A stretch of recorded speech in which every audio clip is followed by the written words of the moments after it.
views and opinions expressed in the following show do not necessarily represent those of this station or its sponsors.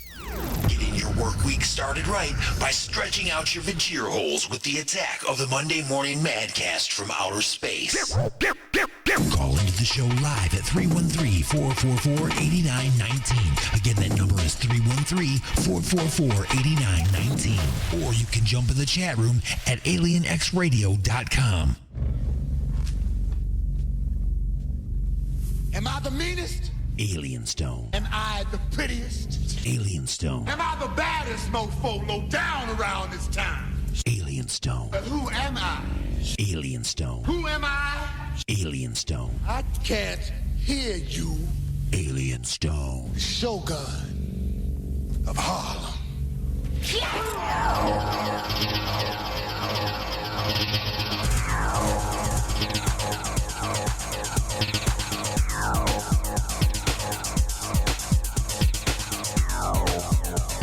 Good morning, everybody, and welcome to the show. You have been beamed aboard the mothership for another exciting adventure through the galaxy. It's the attack of the Monday Morning Madcast from outer space. Again, I'm your host, Alien Stone, broadcasting to you live directly into your vagina holes from the other side of Planet Chaos on alienxradio.com, Raw Talk Online, UG Media, United Talk Radio, and WCET-FM.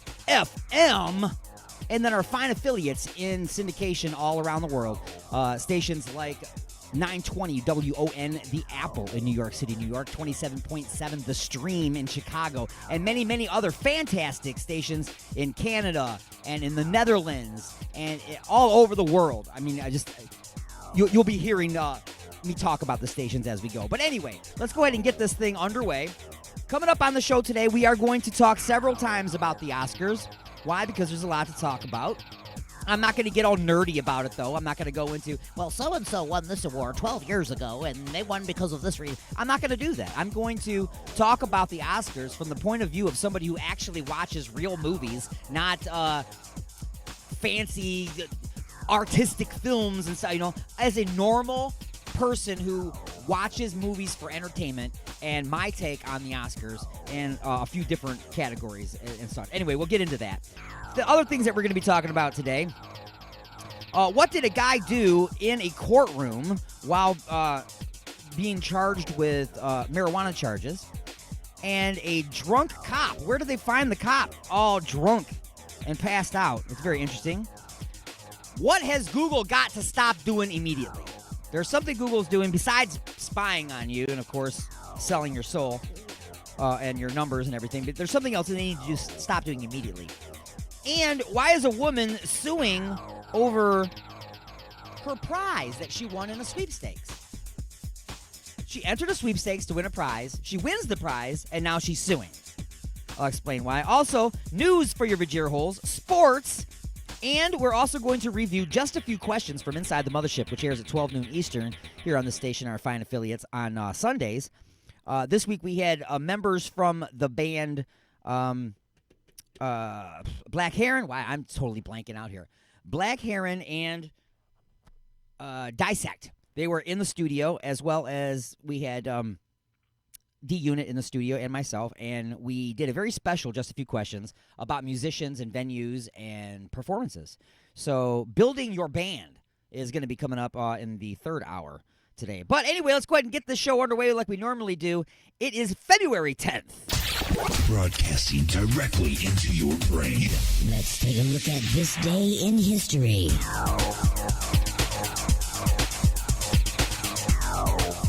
February 10th, 1962.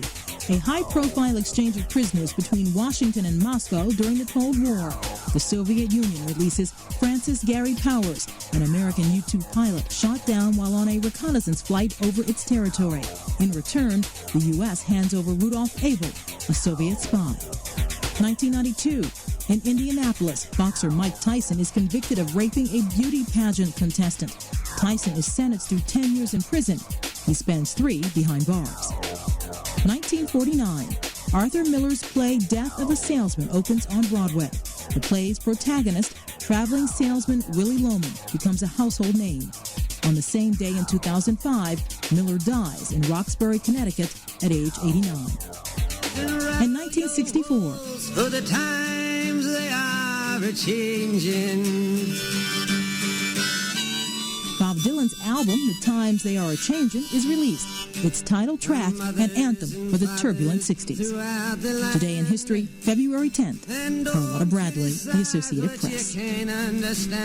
Oh, you can't understand. Anyway, once again, you are tuned to the Attack of the Monday Morning Madcast from Outer Space. Getting the music into your Vajira holes right away with Brad Curtis and the Sometimes Six Band. It's Dodging Raindrops.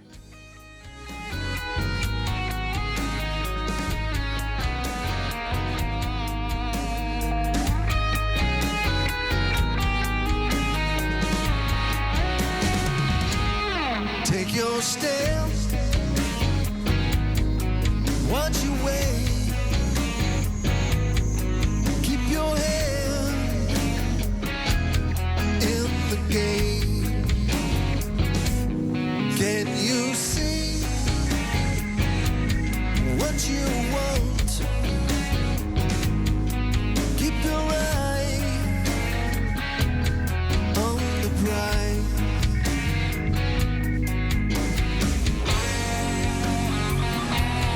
Dodging raindrops,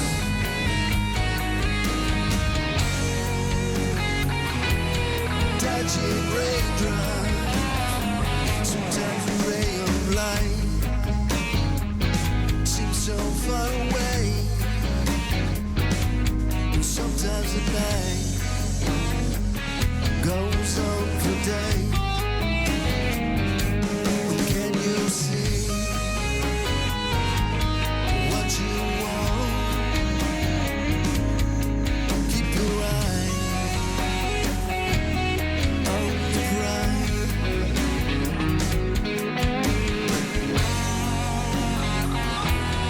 Dodging raindrops,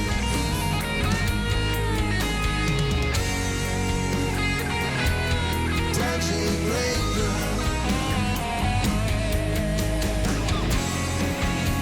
Tell me what you're thinking of.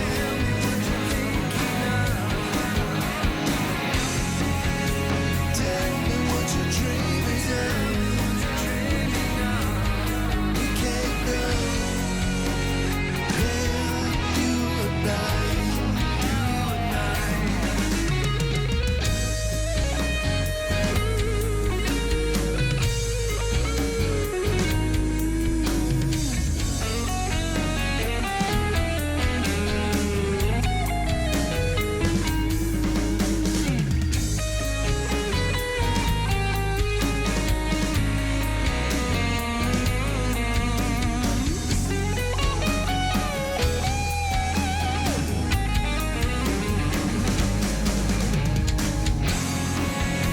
Tell me what you're thinking of.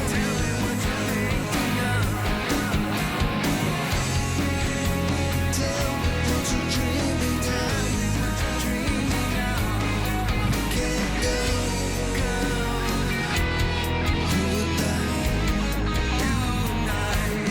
Ray of light seems so far away. Sometimes the night goes on for days. Can you see what you want? Keep your eye on the prize.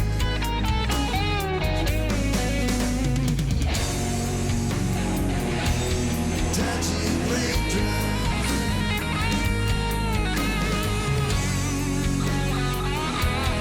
dodging raindrops,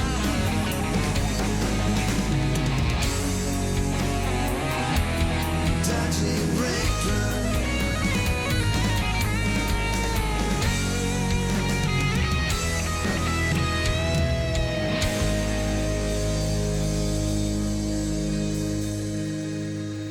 Alien X Radio? Alien X Radio. Make sure you listen so that the aliens don't come get you. That's right.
sun don't shine.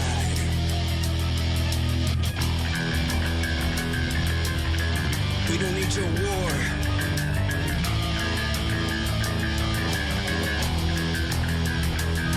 Yeah.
The show live at 313-444-8919. Again, that number is 313-444-8919. Best commercials, definitely.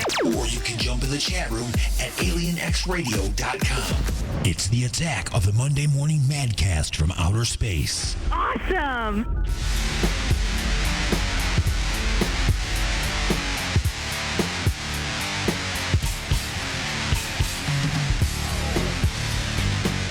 All right, everybody, welcome back to The Attack. It's The Attack of the Monday Morning Madcast from outer space. Broadcasting to you live on alienxradio.com, UG Media, Raw Talk Online, United Talk Radio, and WCET-FM. And our fine affiliates around the world in syndication. Thank you, everybody, for tuning in, checking out the show. All right, so what are we going to talk about right now? We're gonna start touching on this whole Oscar situation. Okay, there's a lot of different things about the Oscars. Okay, I myself have never been a fan of the Oscars ever. I usually do my best to not watch them.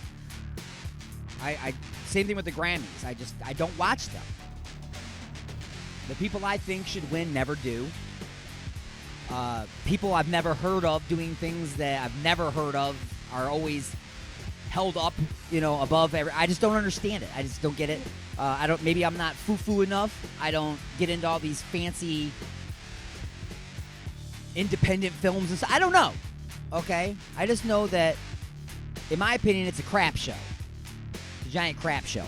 Now, we're going to talk about different aspects of it. This isn't even necessarily about the Oscars themselves. It's something that occurred at the Oscars that I would like to talk about for a moment. Okay, just for a moment. Let me fade this music out so you can actually hear me. All right. If you're watching on Facebook or on YouTube right now, which, by the way, you can go to the Alien X Radio YouTube channel and watch live there. The sound quality is much better on the YouTube than it is on the Facebook, but I understand you're sitting on the toilet and you're scrolling through on Facebook, and there I am. I get it. Okay, but anyway, lots of performances.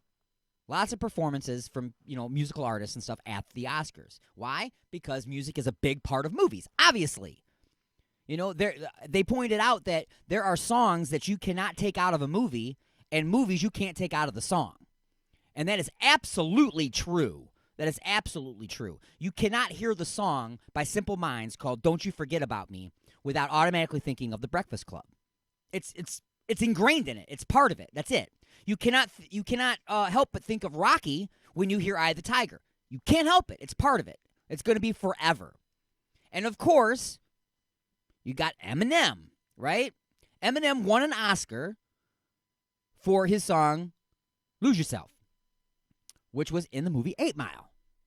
Okay, and again, I'm not a big fan of rap. I'm not a big fan of Eminem. I'm not a big fan of the Oscars. However, it was a huge song, okay? It was big. Even though I'm not a fan, I can still step back and look at something and recognize it for what it is, There was a lot of talent, okay? It's a huge song. It had impact, and it deservingly won an Oscar. I get that, okay? So this year at the Oscars, Eminem performs that song. Okay, it seemed kind of random, I guess, for an old song to be played like that. But I get it. They were giving away the award for the song for this year. Okay, I get it. At the conclusion of Eminem's performance of an old song, the entire audience rose to their feet and gave him a standing ovation. Eminem got a standing ovation for Lose Yourself at the Oscars from everybody in the room. Later on, Sir Elton John, who has won Academy Awards and won yet another Academy Award for doing what he does and has been doing since before Eminem was born, he performs a song. Everybody cheers and claps, but not a single person rose to their feet. And in my opinion, okay, and I always love to say that, in my opinion, so that people don't go, you're wrong. Opinions can't be wrong, my friend. It's an opinion. In my opinion, it was insulting to not rise at the end of Elton John's performance. I'm not complaining about people rising to their feet at the end of Eminem's performance. If you felt Eminem deserved a standing ovation, then by all means, please stand up. Will a real Slim Shady please stand up? Anyway, I get it, okay? I'm not saying don't stand up for Eminem. What I'm saying is you cannot, okay? I don't understand how. I'm not going to say you cannot, because you can, obviously. I don't understand how somebody can find Eminem's performance standing ovation worthy and not Elton John's. That's all I'm saying, okay? Now, granted, that's probably an opinion too, but you cannot tell me that every person in that room had that opinion. There's no way. You can't say, oh, it has to do with the age of the people listening. Again, you can't say that. The audience represents every single age on earth. Everybody was across the board. They had kids there. They had adults there. They had people ready to die from old age there, okay? So, in my opinion, it was insulting or disrespectful to not give a standing ovation to Elton John after the entire house had given a standing ovation to Eminem. That's all I'm saying, okay? Are you trying to say that his performance was not as good as Eminem's? And if you're trying to say that, I will accept your opinion. But you cannot tell me that everybody in that room had that same opinion. Something's going on here. I don't know what it is. But I do know that both of these people won Academy Awards for music. One person is a living legend. Living legend with more hits on an album than the other guy has total. Okay, I'm just saying. I'm not saying that Eminem's junk. He's not. He's obviously a platinum album recording artist. He's got huge fans everywhere. He's hugely talented, okay? I'm not cutting down Eminem. What I'm saying is you got to give respect where respect is due, okay? You cannot disrespect Elton John and standing ovations for Eminem. That is just ridiculous to me. But, again, my opinion. And I guess my opinion doesn't matter, really. I guess. Well, nobody's opinion really matters. That's the fact. Nobody's opinion matters. Only facts matter. Your opinion doesn't matter to anyone except yourself. So, anyway, let's go ahead and throw some more music into your Vajir holes because I've talked enough about that. We will have some more discussions about the Oscars with other aspects of the crap show, as well as some news for your Vajir holes, sports, just a few questions review, which is, by the way, the record longest just a few questions ever with the most amount of people involved. That's coming up. We will also talk about great Valentine's Day gifts that you can give the people that have everything. You don't know what to get them? I'll give you a list of things that you can get them. And again, why did a woman sue for winning the sweepstakes? And what does Google need to stop doing immediately? Right now, it's Fear, the name of the band, and Irreverence, the name of the song. On the Attack of the Monday Morning Madcast from Outer Space.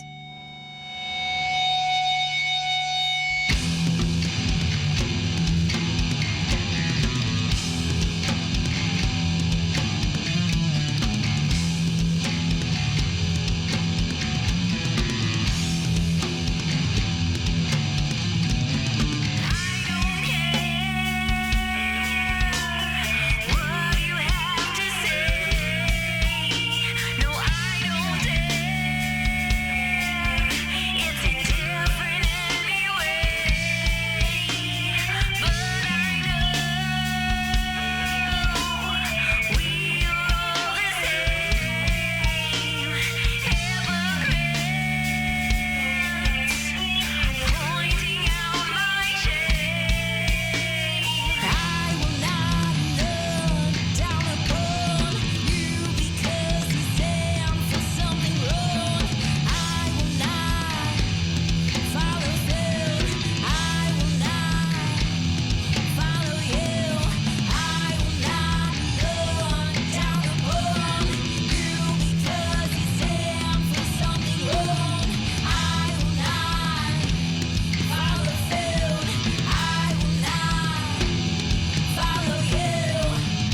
This is Tom McLaughlin, writer and director of Friday the 13th, Part 6, Jason Lives, and the lead singer of The Floss. You are listening to... Well, that is a sucker punch to the gonads.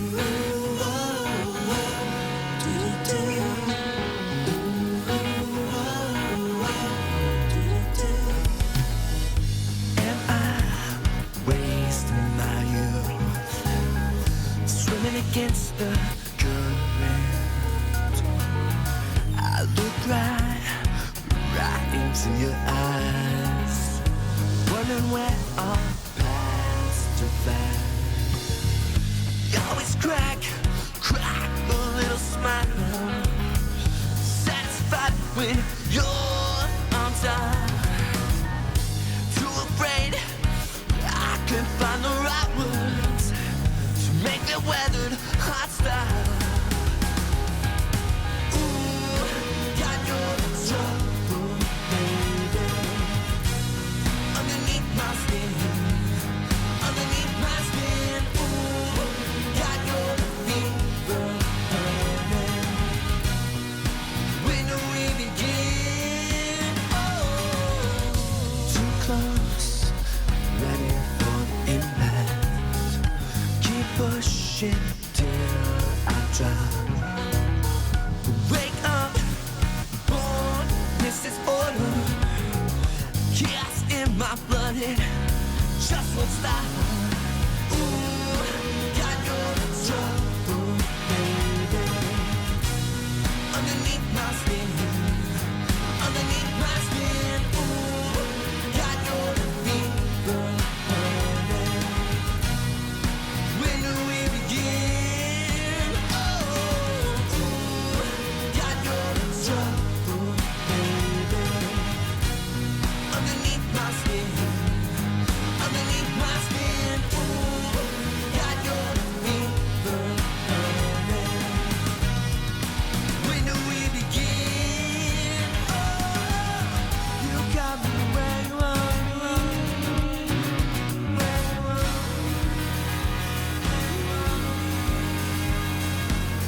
Hooked on the way you hurt me. Oh, you hurt me.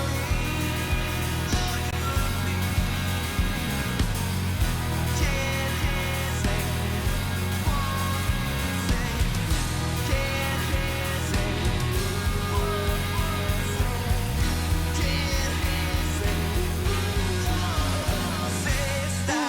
got your trouble, baby, underneath my skin, underneath my skin. Ooh, got your fever burning. When do we begin? Oh, ooh, got your trouble, baby, underneath my skin, underneath my skin. Ooh, got your fever burning. When do we begin?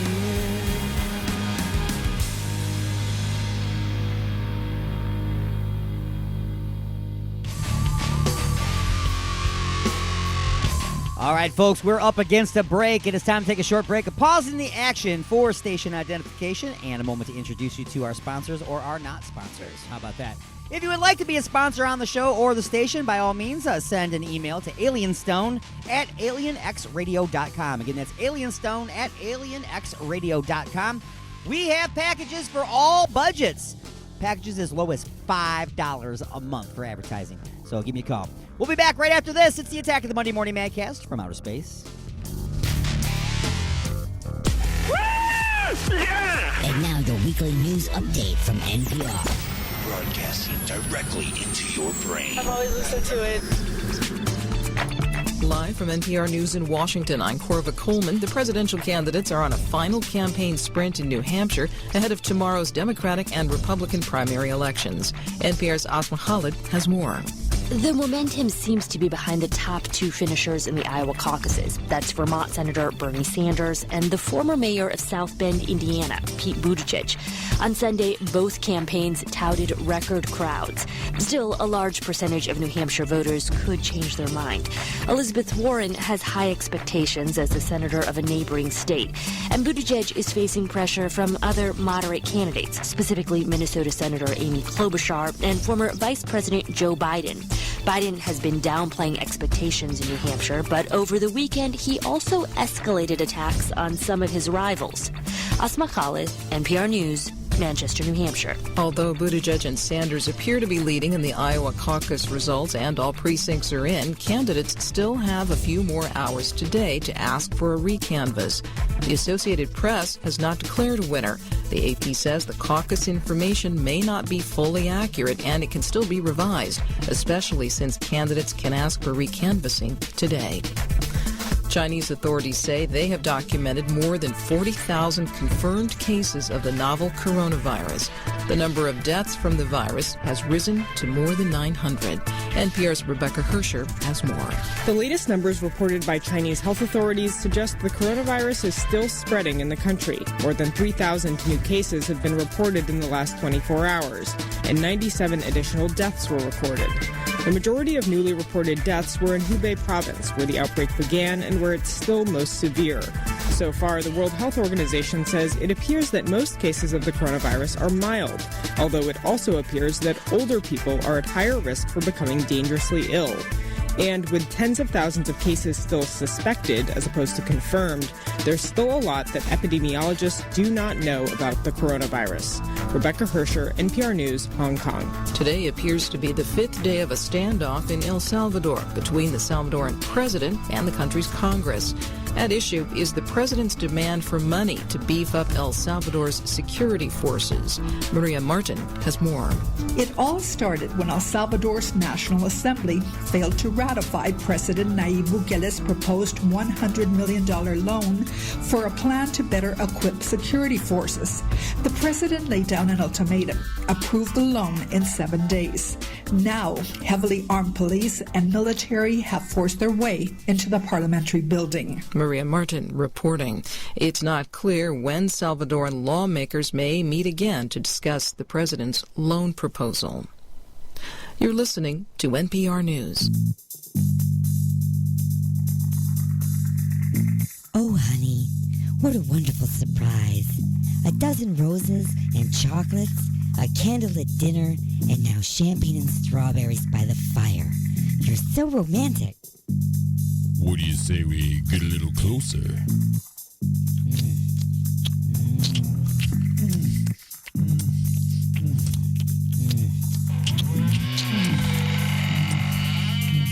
Igor? That's right, Igor here with the final ingredient for love. Igor's lube?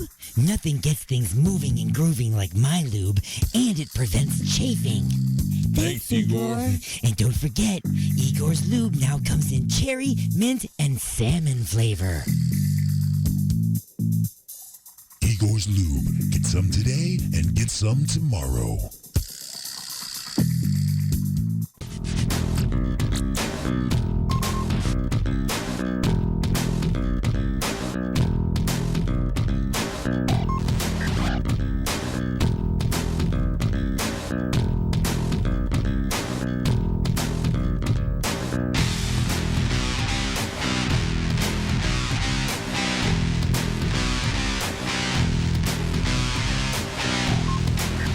All right, everybody, welcome back to The Attack. It's the second half of our number one. You have been beamed aboard. You are now inside the mothership.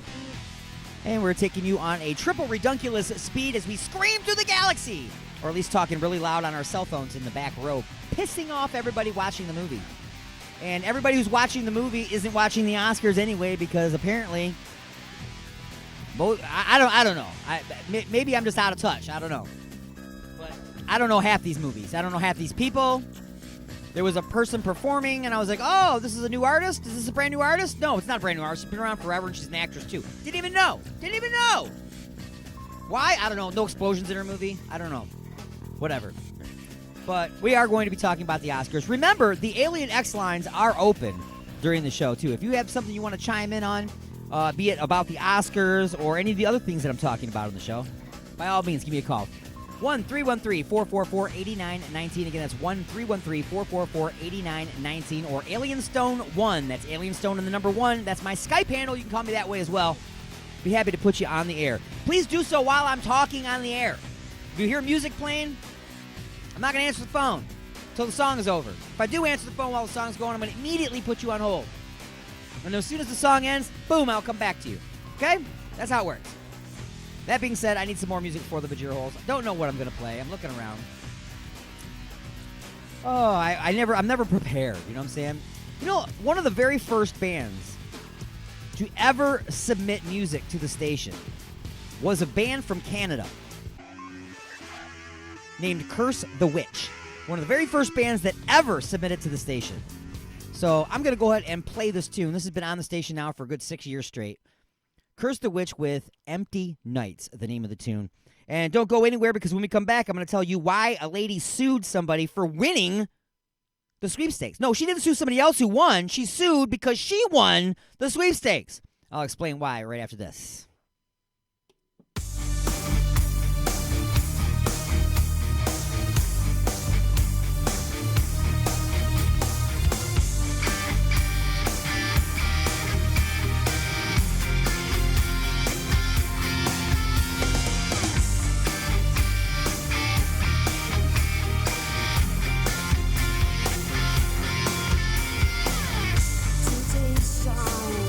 It's just one day.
The selfless person we were thin. We'll never make it out alive. We do what we can to survive. We only have ourselves to blame. Tell me, are you proud of your name? Keep your head up high, voices low. Keep your head up high, voices low.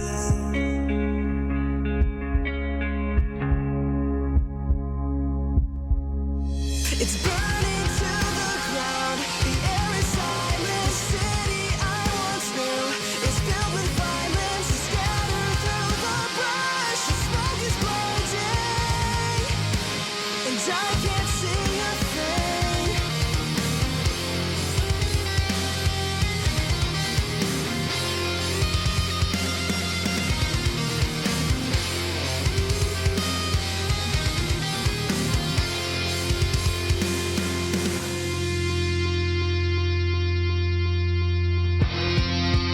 Hold on to the gaze of your enemy, but don't look them in the eye. Keep what's left of your integrity. These decisions you make stay with you for the rest of your life. Soon to come, countless nights of waking up to the sound of a gun and the vision of what now is a lifeless person. You will never know anything about. It's burning to the ground. The air is silent. City I once knew is filled with violence. Scattered through the brush. The smoke is blinding, and I can't see a thing.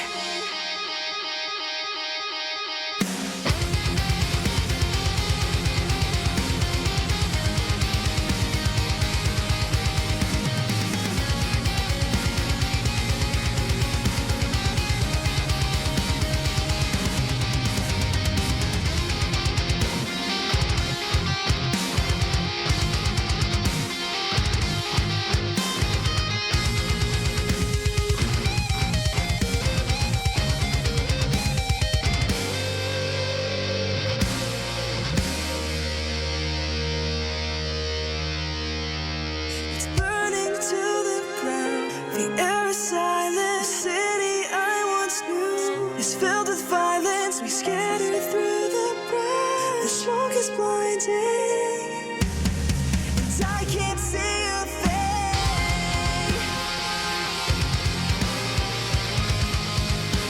And I can't see a thing.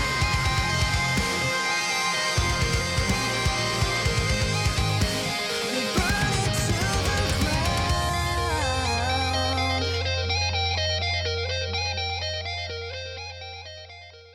You got something to say? Don't be a bitch. Call into the show at 313-444-8919. Or you can jump in the chat room at alienxradio.com. Broadcasting from beyond planet chaos directly into your vajir holes. It's the attack of the Monday Morning Madcast from outer space. The house is now on fire.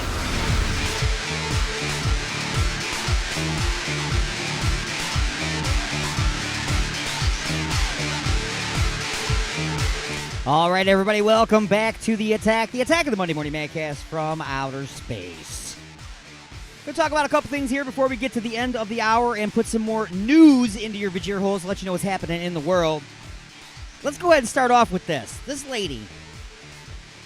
I mean, have you ever entered a sweepstakes before?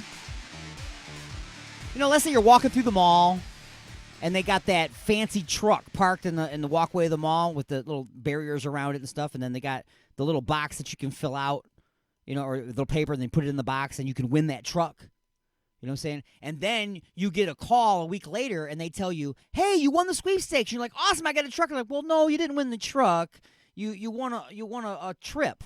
and we're going to send you on that trip. But before we can send you on the trip, we have to book you first. And in order to hold your spot, you have to give us $500. Now, you give us the $500, we'll hold your spot, and then, of course, we'll give that money back to you when you go on the trip because you want it, you know what I'm saying? Yeah, then you don't need my $500, okay?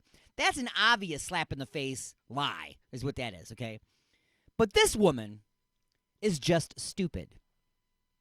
She's just stupid, okay? She entered a sweepstakes. I don't know if she can't read or if she just perused the sign so quickly that she missed what it actually said. She entered a contest to win a Toyota. Okay? So she was excited when she got the call. They called her up and said, hey, you won. She's like, I won the sweepstakes? She goes, yeah. You can come on down here and pick up your Toyota. She's like, wow, man, this is excellent, you know? So she gets the address and everything. She's all excited about it. She's ready to go down there and claim her prize that she won. Jumps in her car, drives all the way down to the building, goes inside, gives her all the information, says who she is, shows that she won she won her prize. So they go, okay, well, we're going to go get your Toyota. So she's looking out the window, waiting for them to pull up, you know, in her brand new car. She's so excited and everything. She's got a, brand new car. She's got no payments on it. Nothing's going to be awesome, right? So she's looking out the window, waiting and waiting, and nobody's pulling up. Suddenly she's tapped on the shoulder. And she's turned around, and there's the person holding a box. Now, here you go. She's like, what? I don't get it. I don't understand. I want a Toyota. Well, yeah, exactly. Here it is. And then she was like, what? Is it the key inside this giant box? I don't get it. This box is kind of big for a key. I don't understand what you mean, lady. You want a Toyota. She turns the box around and looks at it. And it is a large action figure of the Jedi Yoda. A toy Yoda. Not a Toyota. A toy Yoda. So now, this woman, who obviously didn't read the sign, or couldn't read the sign, or just blew right through it and just filled out something, is now trying to sue the people because she feels that she was wronged in some way, like she was tricked. She was tricked. Okay, first off, what are you out? That's my question. What are you out? Did you pay to enter this competition? No, you didn't. You filled out a piece of paper, which was free. You used their paper, used their pen. You filled it out and you put it in this little slot, and then they called you up and they gave you something, okay? Shut up, go home and play with your doll, okay? That's what I'm saying. Shut up, go home and play with your doll. It's very, very simple. It's very, very simple, folks. If you're not injured, if you're not harmed, if you are not defrauded in some way, if you're not out something, there's no damages. What are you suing for? You're suing because you got made a fool of? I don't get it. I don't understand. The sign is there. It's up to you, you know. This is the problem that we have anymore. It's like we put a sign up someplace and that's supposed to inform people of something. They don't read the sign, can't read the sign, won't read the sign, do what they're not supposed to do, get hurt, and then want to sue people because the sign's not good enough. What are we supposed to do in life, people? When the guy's done mopping the floor, is he supposed to go to the front door now and stand there and every person that walks in, grab you by the arm and say, let me help you across here because I just mopped the floor. And I know that sign over there that says wet floor isn't going to be noticed by you, or you're not going to pay attention or not even know what it means. You're going to walk out into the middle of the floor, slip, fall down, sue the company. I'm going to lose my job. We're going to lose everything because you can't read, won't read, or just are stupid. And that is really where we are going. Stupid people are getting paid, folks. Now, we know about the lady who burned her crotch really bad with McDonald's coffee. Okay? And that's a double stupid standard right there, by the way. Both sides on that one was stupid. I'm going to explain why. Okay? She was stupid because she put hot coffee between her legs. Number one, dumb. Dumb, dumb, dumb. Don't care who you are, where you are, what kind of coffee it is. It's coffee. Unless it's iced coffee, you shouldn't be putting it between your legs in your car. That's dumb, number one. Okay? Dumb number 2 is McDonald's thinking that your coffee needs to be twice as hot as anybody else's coffee, and actually go to the maker of the coffee machine and ask them to create special machines that makes your coffee at a ridiculously blistering hot temperature that no other coffee is made at. I mean, it's literally, when they're pouring it into your cup, it's boiling still. You know, it's like, that's ridiculous. So she's stupid for putting it in between her legs, and they're negligent for giving her molten lava in a cup. Now, they have fixed their machines. They've got the regular temperature back, but now in the cups it says hot around the brim, because you might not know coffee's hot, right? Maybe you're stupid. I don't know. But the point is now they have a sign there that says hot. And people are still putting that cup between their legs when they're driving away. And these people are fully aware of what happened to this woman. They've seen it on the news. But they never read the story. So they don't know that the coffee was made super, super hot. So in other words, they know that they could do damage to themselves. They believe somebody else has damaged themselves with this coffee, doing what they're doing with it. And they're going to do it anyway, despite the sign. So basically, you have to lead people by the hand anymore, because people are just stupid. Do you have to put on the package of Tide Pods, don't eat these? Do you really have to do that now? Apparently so. People are eating Tide Pods. Do you have to put on a package of condoms? This is for your wiener. It's not for you to snort up your nose. But people are doing it. Why? I don't know. It's really, really dumb, people. We shouldn't have to explain to you why you shouldn't do something stupid. It's really a sad state of affairs, isn't it really? Now, let people do stupid stuff, okay? Because when you try to intervene, when you try to step in, that's when stupid people get angry and violent, because they don't know they're stupid yet. And you're letting them in on the secret. Anyway, it's time to take a short break. Pausing the action for station identification. And we're going to bring you up to speed with the news once again. And then hour number 2 will take control as we talk about a drunk pig. Yes, that's right, I said a drunk pig. When we return on the attack of the Monday Morning Madcast from outer space.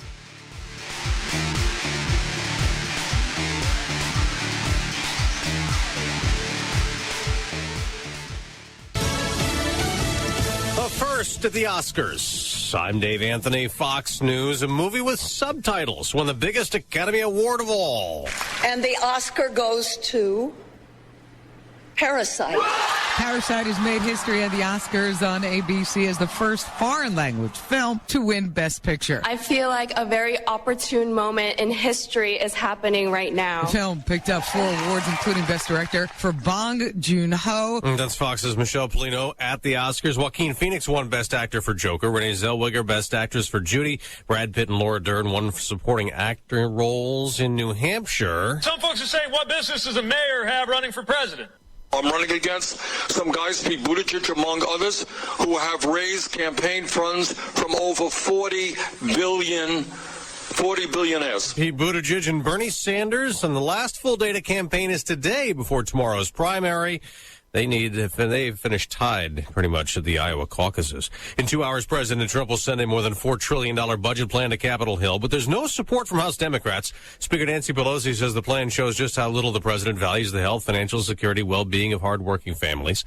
The coronavirus has now spread to more than 40,000 people in China. 908 have died. 2 others have also died in Asia. Fox's Simon Owen monitoring live from London. Dave, the operator of the Diamond Princess cruise ship, which is anchored near Tokyo and in quarantine, reporting another 66 infections on board. That's on top of 70 found previously. The spread prompting Japan's health minister to say they're considering testing all these 3,000 plus passengers and crew. That could mean an extension to a 2-week quarantine that currently sees passengers largely confined to their cabins. Dave. Simon, a cruise ship docked in Bayonne, New Jersey Friday with fears the virus may be on board will depart today. Nobody got sick. America's listening to Fox.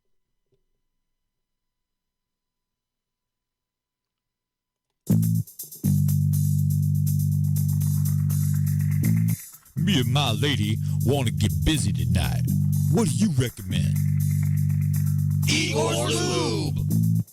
I got my fist stuck in a gravy boat. Any ideas on how I can get it out? Igor's Lube. The hinges on my cabinet doors are squeaky. What should I use? Igor's Lube. I got dry, flaky elbows. Igor's Lube. Okay, but what if I'm being held hostage by a supervillain in an underground lair with a ticking time bomb and only seconds left until detonation? What would save me then, huh? Igor's Lube. That's right. Everything is smoother with Igor's Lube. Igor's Lube. Get some today and get some tomorrow. Oh my God. What have I done? What have I done? Look at the turning wheel. The Alignment, the latest CD from The Creeping Chaos, featuring Dead in the Water. Dead in the water. Beg for mercy and Under the Blade. We live our lives under a blade. Available now at iTunes, CD Baby, and Rock of Ages in Garden City. One for the guy. Feel Good Firing's the place to call when you really want to make yourself feel big by firing somebody. We provide you with an unsuspecting loser who you can hire, then turn around and fire. But Feel Good Firing services go beyond just satisfying your little hissy fits. We'll give you someone you can pin the blame on the next time you spend the whole company payroll on hookers and blow. So when you screw up, don't take the blame. Just pass the buck. Call Feel Good Firings and we'll take the blame, the shame, and the indictments away. And now, the moment you've been waiting for. Top 10 Artists 23 EXP releases their 11-song debut album, Welcome, featuring songs like Siren,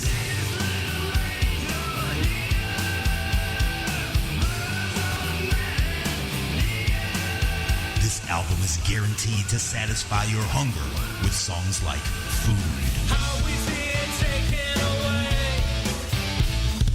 Welcome by 23 EXP is available right now at CD Baby, Amazon, Spotify, Pandora, and wherever music is sold.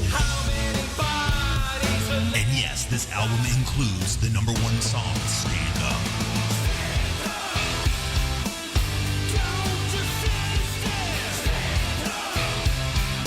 Welcome by 23 EXP. Get it today. The monster that's inside. This portion of the show is being brought to you by Ed's Decaffeinated Hot Dogs, the Frankfurters that contain absolutely no caffeine. Of course, our regular hot dogs don't contain any caffeine either, so we have to add caffeine and then remove it, so that it truly is decaffeinated. Sure, Ed's Decaffeinated Hot Dogs cost a lot more than other brands, but no other luncheon meat producer goes to so much trouble to provide you with wieners that don't even have a speck of caffeine. So pick up a dozen or more packages of Ed's Decaffeinated Hot Dogs today. And while you're at it, why not try some of our new aspirin-free bologna? The views and opinions expressed in the following show do not necessarily represent those of this station or its sponsors. Resistance is futile, but you can struggle if you like. It's the attack of the Monday Morning Mancast from outer space. You got something to say? Say it, bucko. Call into the show live at 313-444-8919. Again, that number is 313-444-8919.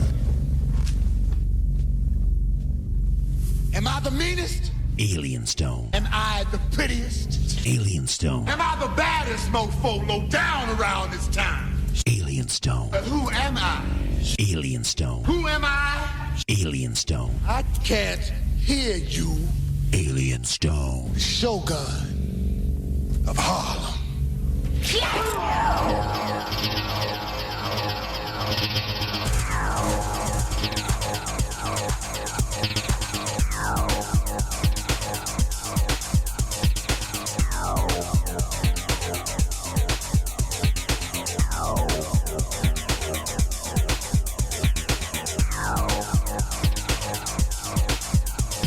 Welcome back, everybody. It's hour number 2 of the Attack of the Monday Morning Madcast from Outerspace. Broadcasting to you live into your Vajir holes from the other side of Planet Chaos on alienxradio.com, Raw Talk Online, UG Media, United Talk Radio, and WCET-FM, and then our fine affiliates in syndication around the world, like 920 WON The Apple in New York City, New York, and 24.7 The Stream in Chicago, Illinois. Now, we are into hour number 2. Coming up, we still got, of course, more news. We've got a sports update from our very own prospect here at Alien X Radio. What else? We're going to talk about the Oscars a little bit more. I'm going to tell you what Google needs to stop doing immediately. If not for anyone else, at least for me. They need to stop. I'll explain to you what I'm talking about with that. But we're also going to do some Valentine gifts for people that have everything. You know, what are you going to get them? You know, we've already talked about some of the dirty gifts. Well, these ones are not so dirty. But let's go ahead and take care of a couple things here before we put music into your Bajir holes. What does a guy do when he's in court on marijuana charges? Okay, he's in court for possession of marijuana. He's standing at the little podium there, you know, and the judge is up at his thing, and you know, the bailiff is over there, people behind him waiting to say their part or whatever. You know what I'm saying? Court's happening. You know what court is. Okay? While he's at the podium, my man gets bored, I guess, pulls out a joint and lights it. Ain't lying. I'm not lying. My man is standing in a courtroom facing marijuana possession charges. He reaches into his pocket, pulls out a joint, places it in his mouth, and promptly lights the doobie. Wow. Guess who didn't get to go home that day? I'm sure, okay?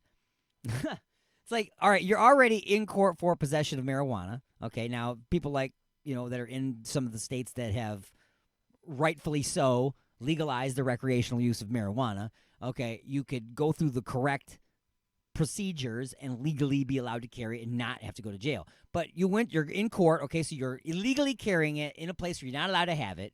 And then after you get in trouble for it, you have some more that you carry into the courtroom with you, which is by itself another crime. So now they can actually charge you again with possession of marijuana. So that's 2 counts of possession of marijuana. And they can get you for bringing an illegal substance into a courtroom. You are a double ding-dong, sir. Now, I don't know if you're just trying to prove a point, but you're going to be proving a point in the prison yard every day for a while, or in the showers, if you know what I'm saying. Because you're going to jail, fool. We are at that point in this country where it's starting to the winds are starting to change direction the other way. So why don't you just relax? Just relax and let yourself move with the breeze, okay?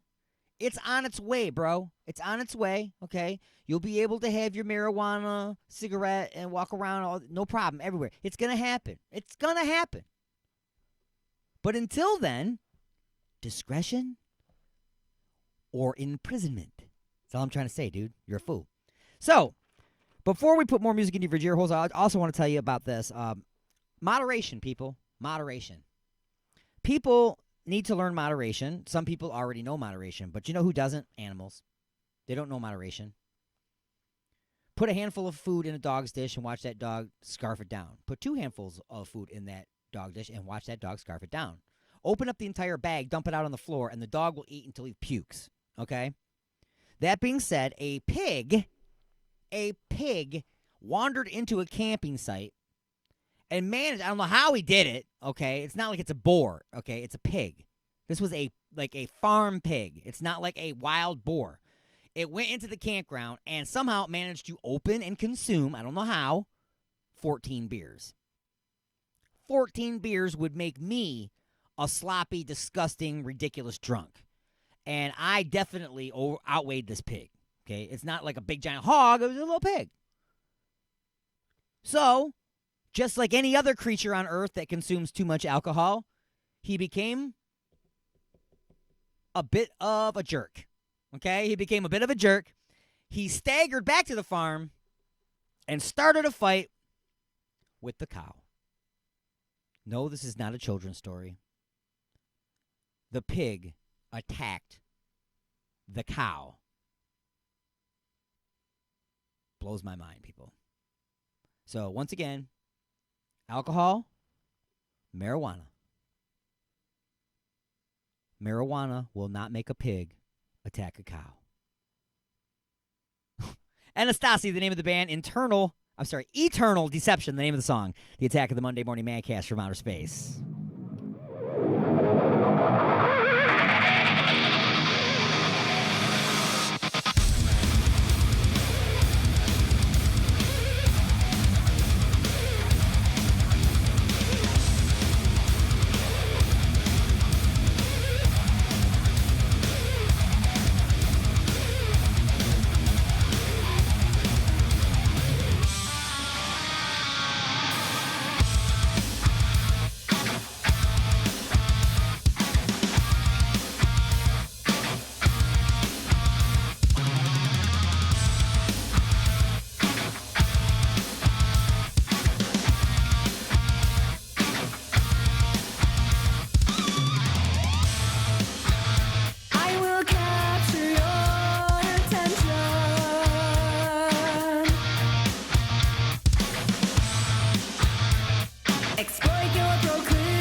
beyond planet chaos directly into your vajir holes. It's the attack of the Monday Morning Madcast from outer space. You got something to say? Don't be a bitch. Call into the show at 313-444-8919. Or you can jump in the chat room at alienxradio.com.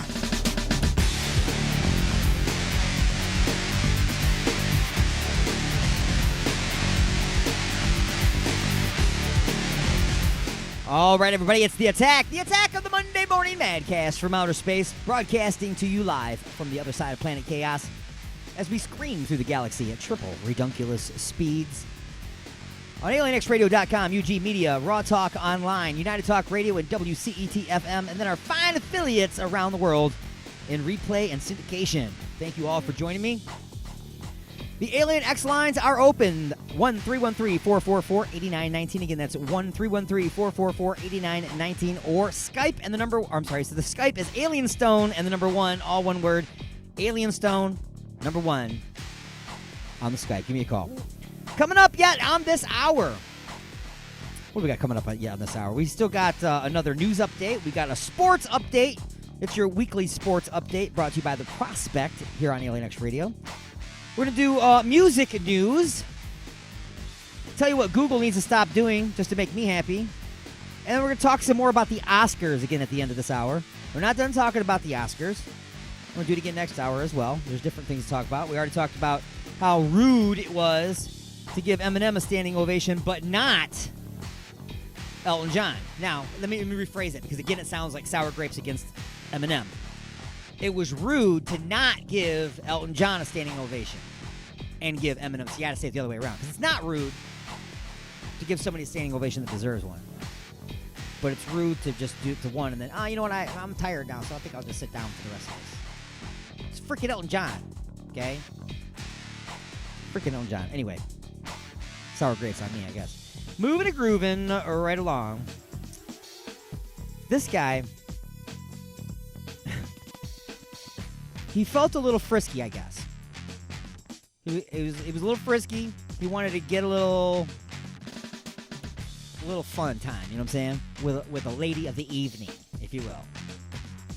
I don't know if he wanted a full round-the-world trip or just a mouth hug. I don't know.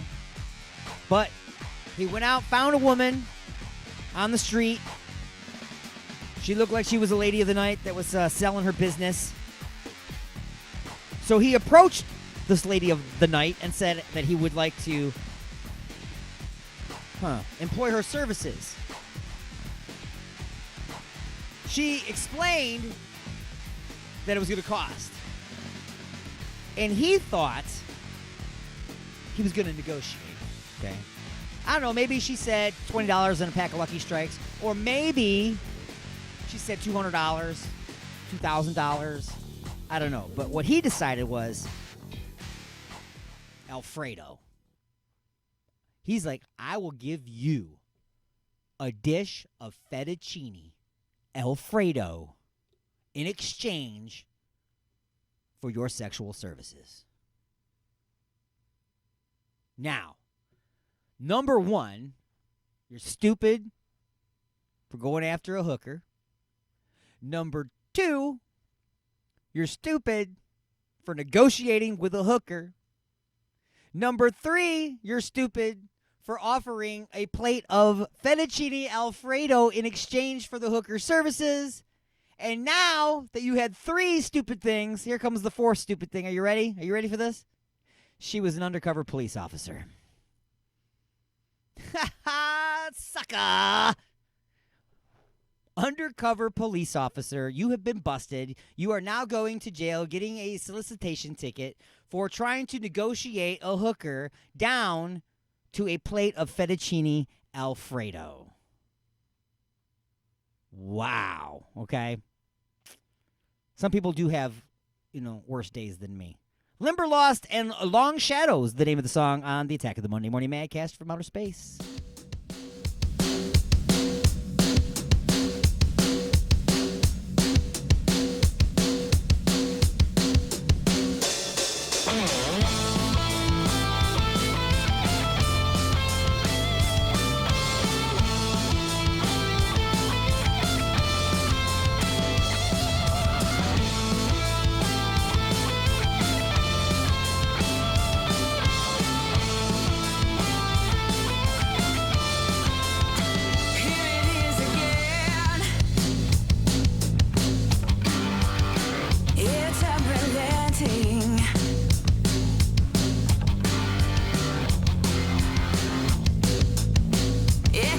Dancing slow like a drift on a stream.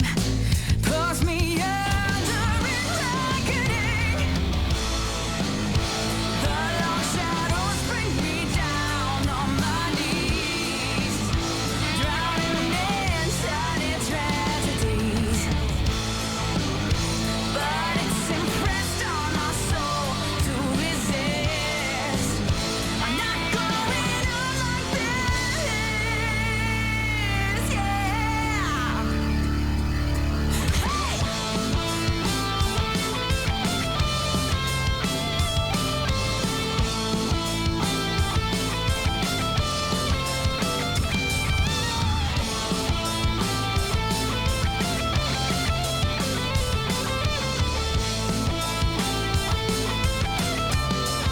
Oh, you come around again. And this time I'm ready. Yeah.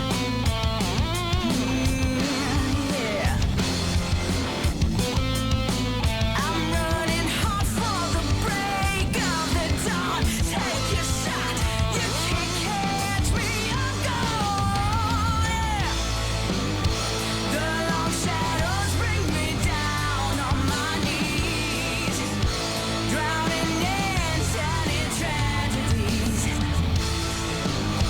But it's impressed on my soul to resist. I'm not going on like this,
Hi, I'm Belinda Velasquez from The Howling, Toronto, and you're listening to... Ain't much to look at after you scrape them off your boots. Call into the show live at 313-444-8919. Again, that number is 313-444-8919. Or you can jump in the chat room at alienxradio.com. It's the attack of the Monday Morning Madcast from outer space.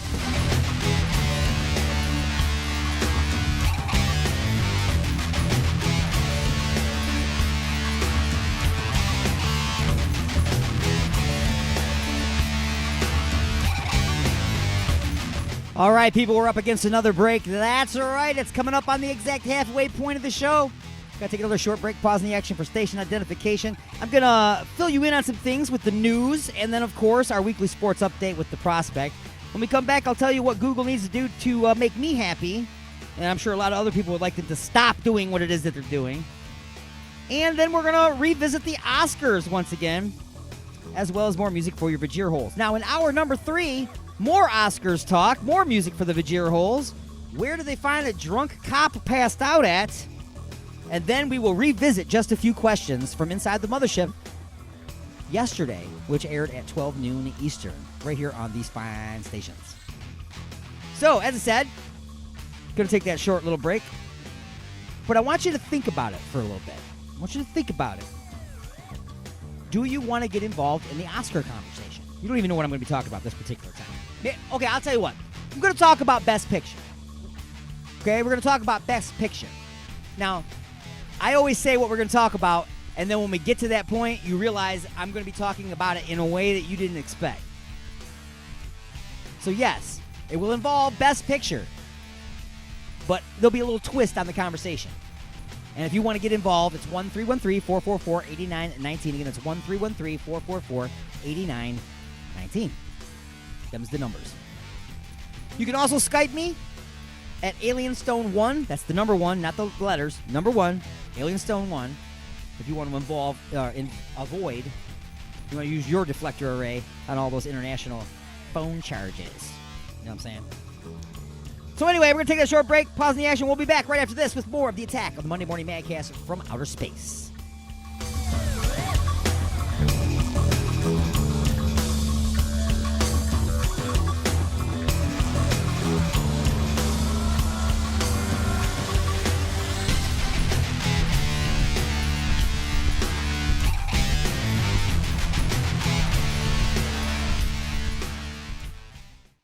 Amid all the focus on the deadly coronavirus, the U.S. is helping China, trying to stop the spread. But the head of the FBI is also worried about China stealing technology, trying to dominate 5G and the upgrade to digital cellular networks. Securing America. FBI Director Christopher Wray says the agency is investigating around 1,000 cases of Chinese tech theft across the country. We're talking about everything from Fortune 100 companies to Silicon Valley startups, from government and academia to high tech and even agriculture. China calls the allegations baseless. Attorney General William Barr warns if China is allowed to have the upper hand with high-speed 5G, the nation could shut countries off from vital technology. In Washington, Rachel Sutherland, Fox News. 2 police officers shot over the weekend in New York City are expected to fully recover. The same gunman is blamed in both shootings, accused of targeting police, charged with attempted murder. In Philadelphia, an outlaw will be the city's police commissioner. Former Portland, Oregon Police Chief Danielle Outlaw will officially take command of the nation's 4th largest city police force on Monday. It's a tough time for Philly. There's been a surge in homicides and calls for police brass to address ongoing allegations of racism and gender discrimination. Outlaw will be the first black woman to hold the position in Philadelphia. Mayor Jim Kenney predicts Outlaw will usher in a new and better era for our city. Tom Rigotti, Fox News. The price of oil keeps falling. Under $50 a barrel now, and that's helping make gas cheaper. Gasoline prices are still falling. In this case, they're down 7 cents on average to $2.53. It's been more than 11 cents drop over the past month. Analyst told me Lundberg survey stations nationwide. So does AAA. Its national average is less, $2.43 a gallon. On Wall Street, stock futures are flat before this week's trading, not moving much. I'm Dave Anthony. This is Fox News. Broadcasting directly into your brain. And now your weekly sports update with The Prospect.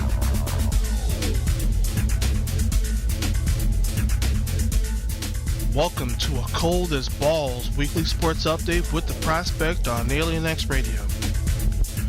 The NBA trade deadline has come and gone with some big names switching teams.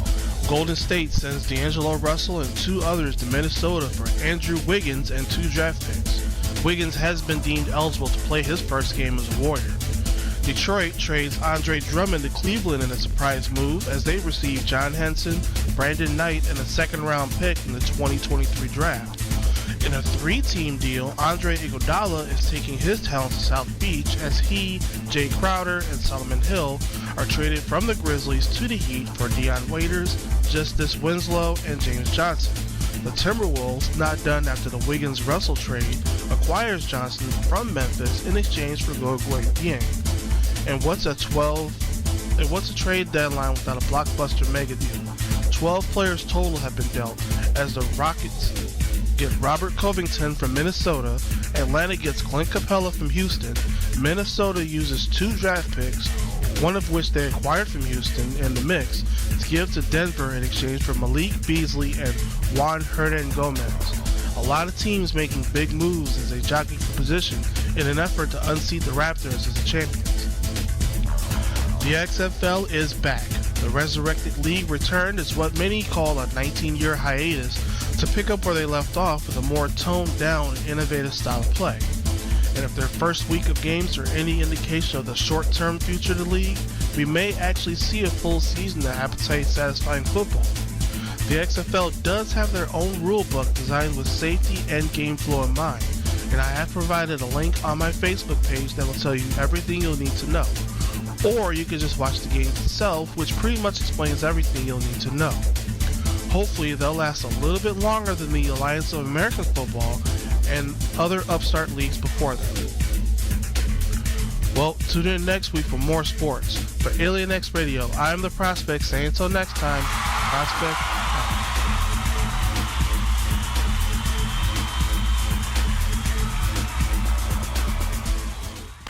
Resistance is futile, but you can struggle if you like. It's the attack of the Monday Morning Madcast from outer space. You got something to say? Say it, bucko. Call into the show live at 313-444-8919. Again, that number is 313-444-8919.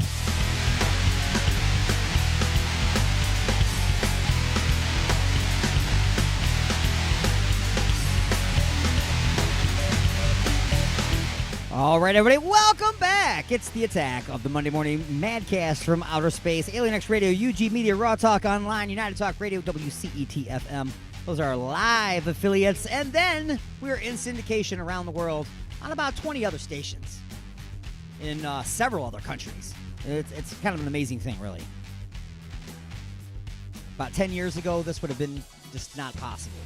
You know, it's just the technology has come so far that, yeah, you can set up a radio station, you can set up a show, you can broadcast live on other stations. That, you know, it's amazing. We're in the age of communication, folks. I mean, everybody is walking around with a full computer sitting in their pocket. It's called a cell phone, but it's a full computer now. It's just now getting back to where the phones make sense, too, by the way. For a while, they didn't make sense, and I'm going to explain to you. We started off with the cell phones were ginormous phones. They were huge. They were in, like, cases that you had to wear around your shoulder and stuff, and the phone would snap and come out. It was almost like a military type thing. Then they started working on the system, and, you know, they got more stuff out there, and meant they got smaller, and they got smaller and smaller and smaller and smaller until they were these little flip phones, or the little sidekicks, or those little slide things, you know. But people are still texting by using numbers 3 times to hit different letters and stuff, and screens are really tiny and everything. Then they started inventing the ability to watch videos on your phone. Once they made the ability for you to watch videos on your phone, people then realized they could watch porno on their phones. Then, if you notice, the phones went boom. They started getting bigger and bigger and bigger and bigger. The bigger screen. Oh, we don't want buttons on the front getting in the way. We want a whole screen. We want the whole thing to be just a screen so we can watch the porn. That's what they wanted. But then, they started realizing that people were only watching porno on their phones. They weren't really using them as phones that much anymore, so the phone quality got bad. It was hard to make phone calls. You kept getting dropped calls, all kinds of issues. Phones are too big to fit in your freaking pockets. Now, if you've noticed, the phones are starting to change again. The phones are actually phones first again. But they didn't bring down the computer. They took the phone up. So you're still walking around with a super powerful computer in your pocket on a cell phone. It's the world of communication. I am in my studio in Taylor, Michigan, outside of Detroit, broadcasting live right now into the Vajir holes of people all over the world. All over the world, listening to different radio stations. They're not just listening to my station, they're listening to other stations. This is an amazing time that we're in, folks.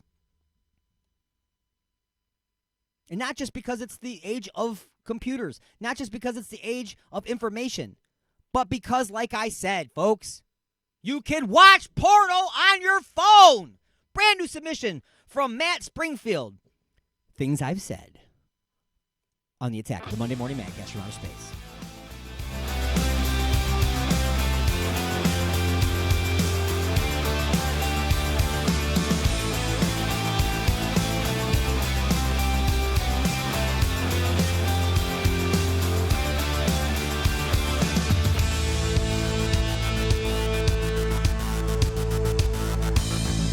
I spend my time in your eyes. I'm sorry for this way. No one can tell how I'm feeling. I wanna be with you every day. It's been so much time that we know each other. I wanna feel your heart. I hope we'll meet soon. I wanna breathe your body next to mine. My love is sweet, even though I've never seen her. My beauty queen is on a screen again. My girl is sweet, even though I never feel her body. My thoughts are clean, I wanna feel alright.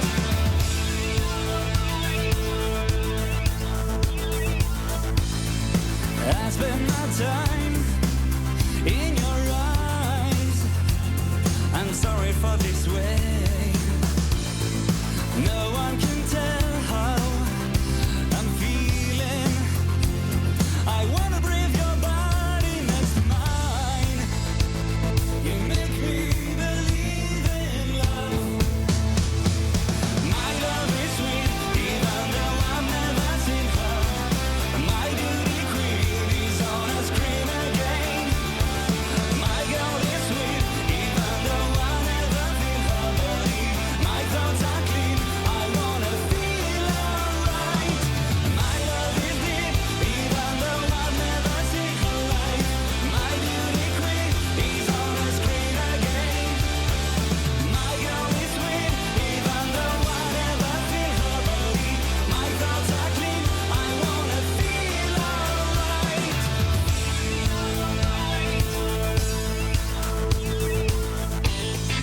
Face to face, we get to live. Hand in hand, we get to be. Face to face, we get to live. Hand in hand, we get to be.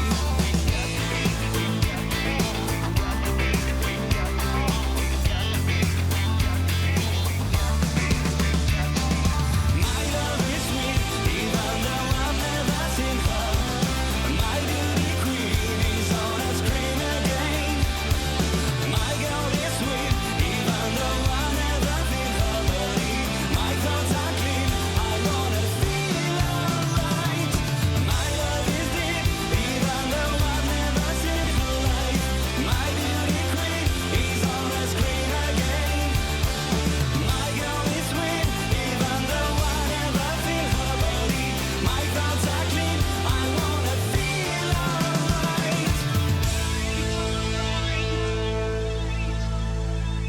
Hi, this is Doug Bradley, Pinhead from the Hellraiser movies, and you're listening to Alien X Radio. And you'd better carry on listening to Alien X Radio, or I will tear your soul apart. Dream of ways,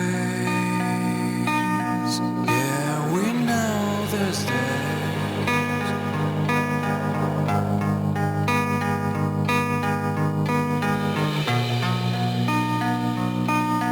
Don't you mind if we save this place?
Got something to say? Don't be a bitch. Call into the show at 313-444-8990. Or you can jump in the chat room at alienxradio.com. Broadcasting from beyond planet chaos directly into your Vajir holes. It's the attack of the Monday Morning Madcast from outer space.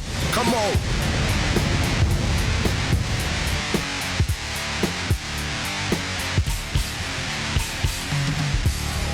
Welcome back to The Attack, everybody. It's The Attack of the Monday Morning Madcast from outer space. I am your host, Alien Stone, broadcasting to you live directly into your Vajir holes. I hope it doesn't hurt. I hope it doesn't hurt. I know my message could be a bit girthy at times. What can I say? I'm not for everybody, folks. I am not for everybody. And I don't care. So, anyway, let me hit you with this.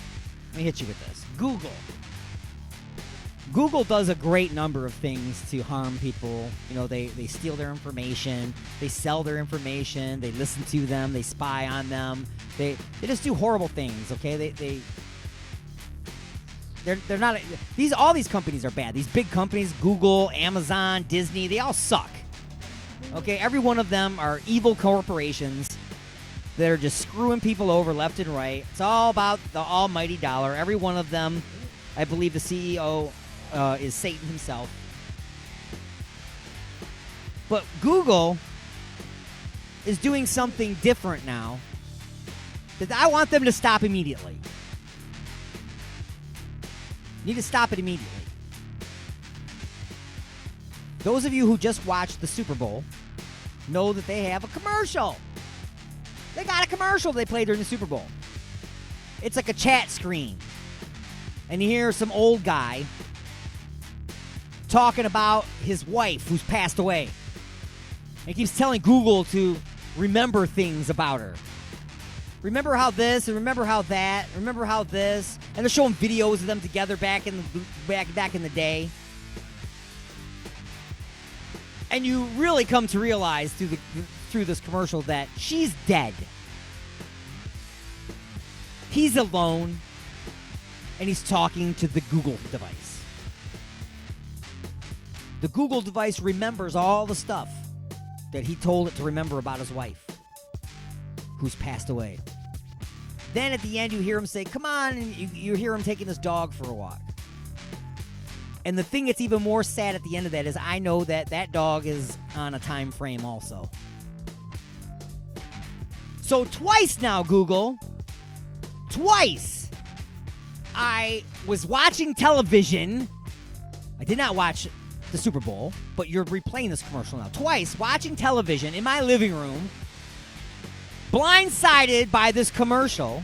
Didn't have time to get up, didn't have time to leave the room, didn't have time to switch the station. You got me twice, Google. Stop. I'm a grown man watching television.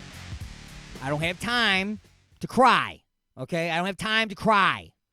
So stop making me cry, Google. You did a great job on the commercial. Everybody's crying. If that's what you were trying to do, out of the park, bros. You did it. I'm not getting the Google device, though. It didn't sell that to me. I already got the other spy device. I don't need your spy device, too. Any two entities spying on me at the same time? No. We all got cell phones. We're getting spied on anyway by everybody. But Google, stop making me cry, okay? I'm trying to watch that 70s show. I'm trying to watch Supernatural. I'm trying to watch Two Broke Girls. I'm not trying to cry about Loretta, okay? Stop it. Now, I hope I don't come to find out someday that Loretta's not real. That this is all made up. That you've been making me cry with a fake sob story. A fake sob story? Wow. That would be terrible. Anyway, that's what Google needs to stop doing. They need to stop making me cry. And I'm sure that they're making a lot of other people cry as well. So anyway, we're going to get back into some more Oscar stuff. But before we do that, it's time to bring you up to speed a little what's going on in the music news. That's right, the music news. Where is the music news, man? Here it is. All right, check it out. It's It's Today in Music. I'm Adam. And I'm Karen, and we're going to talk about playlists today. Let's do it. Well, the hard-working good people over at Amazon Music, they put a lot of thought into creating playlist experiences that hopefully take the thought out of what do I listen to for you. So if you don't want to think anymore, you don't have to, right? We got to cover. Right.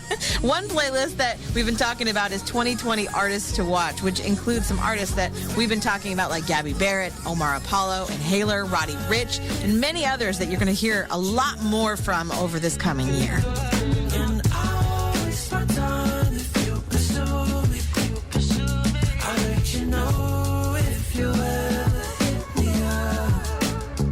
Yeah, we spend a lot of time talking about pop music, the real big stuff, referring to pop culture, rap rotation, country heat, but we want to tell you about a few that are a little outside the mainstream, like the set list. This one is described as what's going down in indie rock's thriving underground. There's a world of great music out there, even what we would call rock and roll music, Karen, that doesn't get the hype and the marketing that some of the pop music does. This is the place for that. Think critically adored artists like Waxahachie, Mitski, Jenny Lewis, and the like. West Memphis is on fire in the light of day. Give me something, it ain't enough. It ain't enough. Well, believe it or not, Adam, there's actually a large number of people who don't listen to the quote-unquote popular music at all. That's right. They actually love something like jazz. The destination for the best in today's jazz is the playlist called The Pocket, described as today's jazz heroes and trailblazers. It would cover everything from vocalists like Leslie Odom Jr. to piano keyboard virtuosos like Robert Glasper or John Baptiste.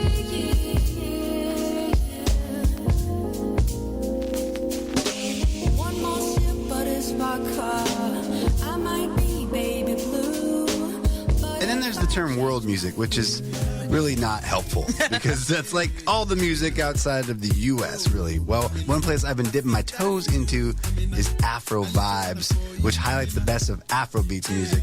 And Afrobeats, if you don't know, it's less of a style or a genre and more of a descriptor for all the fusion of sounds flowing out of West Africa. And some really cool stuff over on the playlist Afro Vibes. Yeah, check out some of these playlists if you haven't already done so. Afro Vibes, The Pocket, The Set List, 2020 Artists to Watch.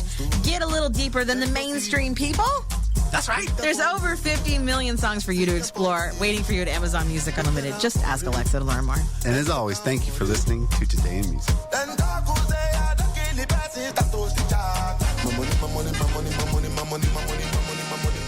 Amid all the focus on the deadly coronavirus, the U.S. is helping China trying to stop the spread. But the head of the FBI is also worried about China stealing technology, trying to dominate 5G and the upgrade to digital cellular networks. Securing America.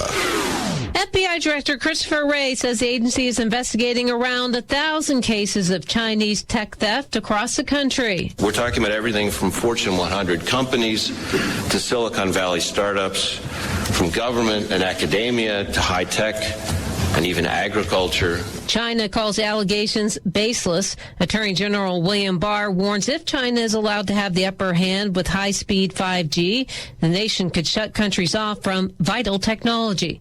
In Washington, Rachel Sutherland, Fox News. 2 police officers shot over the weekend in New York City are expected to fully recover. The same gunman is blamed in both shootings, accused of targeting police, charged with attempted murder. In Philadelphia, an outlaw will be the city's police commissioner. Former Portland, Oregon Police Chief Danielle Outlaw will officially take command of the nation's 4th largest city police force on Monday. It's a tough time for Philly. There's been a surge in homicides and calls for police brass to address ongoing allegations of racism and gender discrimination. Outlaw will be the first black woman to hold the position in Philadelphia. Mayor Jim Kenney predicts Outlaw will usher in a new and better era for our city.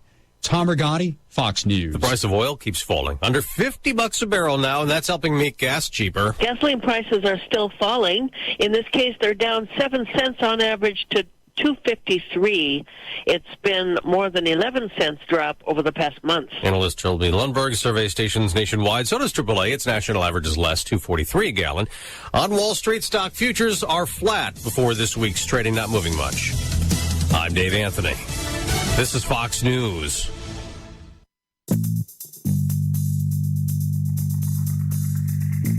Donna, is that a bottle of Igor's Lube? I wish you would just ring up my stuff without all the questions. I heard there are millions of uses for that stuff. I only have one. Have you ever tried playing a naked game of Twister all covered in this stuff? Can't say that I have. This stuff will really help to get you out of a tight spot. Or into one, if you know what I mean. Huh? Are you almost finished? Just waiting for the bag boy.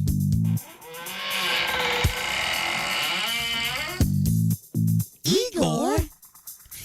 And don't forget that my lube comes in 1 ounce, 5 ounce, 1 pint, and 1 gallon sizes, so you can feel free to try out that naked twister thing. Uh-huh. Now see, I told you.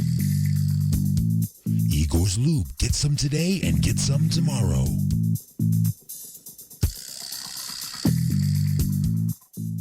Oh my God.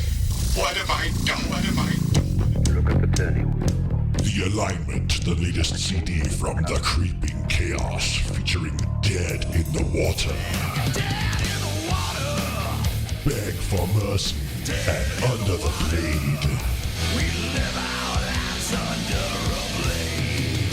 Available now at iTunes, CD Baby, and Rock of Ages in Garden City. Had a skinny skin tone watch you couldn't hardly see unless you looked really hard. Lost it. Had a black patent leather gold face watch with my name etched into it and a diamond. Broke it. Lost it. Red Mickey Mouse. Gone. Silver with stretch band and glow-in-the-dark Roman numerals. Sayonara. Timex after Timex after Timex. Probably still ticking somewhere. Don't ask me where. Timex. It takes a licking and keeps on ticking. But if you lose them, there's nothing we can do about it.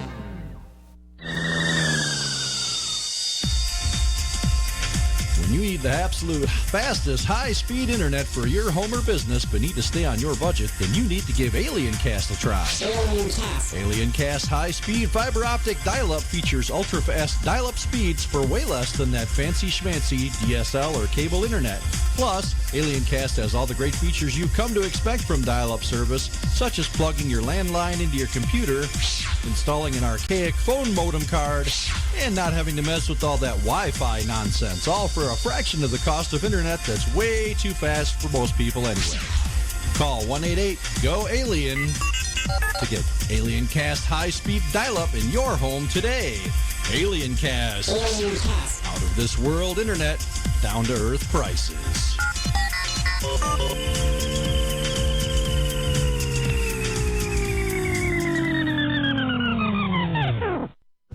Hi, everybody.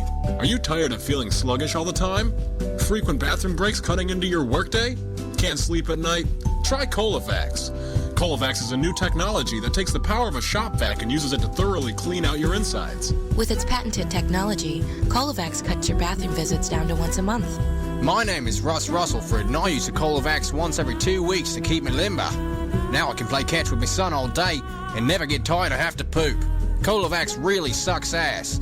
In a good way. Colovax has not been clinically tested, so when considering Colovax, the following side effects may include goosebumps, whooping cough, crying spell, intense spouts of rage, severe depression, arousal, heart explosion, ejaculation, silent fart, anal fissures, and loss of hair and teeth.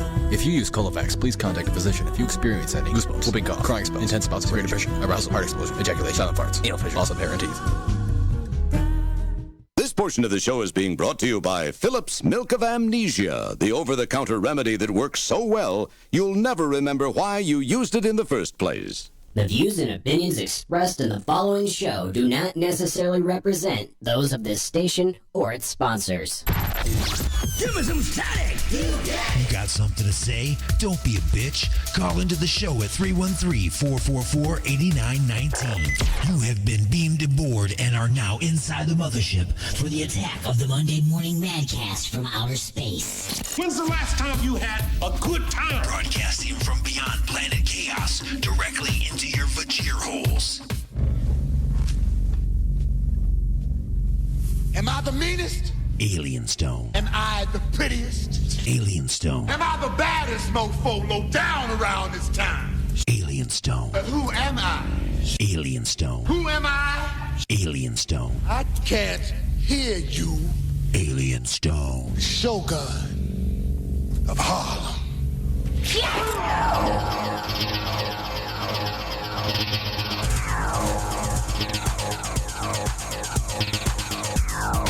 All right, everybody, welcome. You've been beamed aboard. You are now inside the mothership for hour number 3 of the attack of the Monday Morning Madcast from outer space. I'm your host, Alien Stone, and we are screaming through the galaxy at triple redunculous speeds. Do not worry. The gravitational plates are gravitating. The inertia canceller is canceling. The deflector ray is deflecting. So you'll be all right, guys. You'll be all right. But you didn't notice, we've already turned around. Like I said, it's a 3-hour tour. We're in hour number 3, which means we made a turn. We're headed back towards planet Earth. You didn't even notice, did you? That inertia canceller, it's smooth, baby. Top shelf work being done at Jupiter Station. I'm just saying. Anyway, I am a bit behind on some of the things I wanted to talk about. So I'm just going to slam out a few of these things really fast before we get back into some Oscars talk and some music for your ear holes and some other things. So, one of these things is Valentine's Day is coming up. Let's go ahead and just jump into that right now.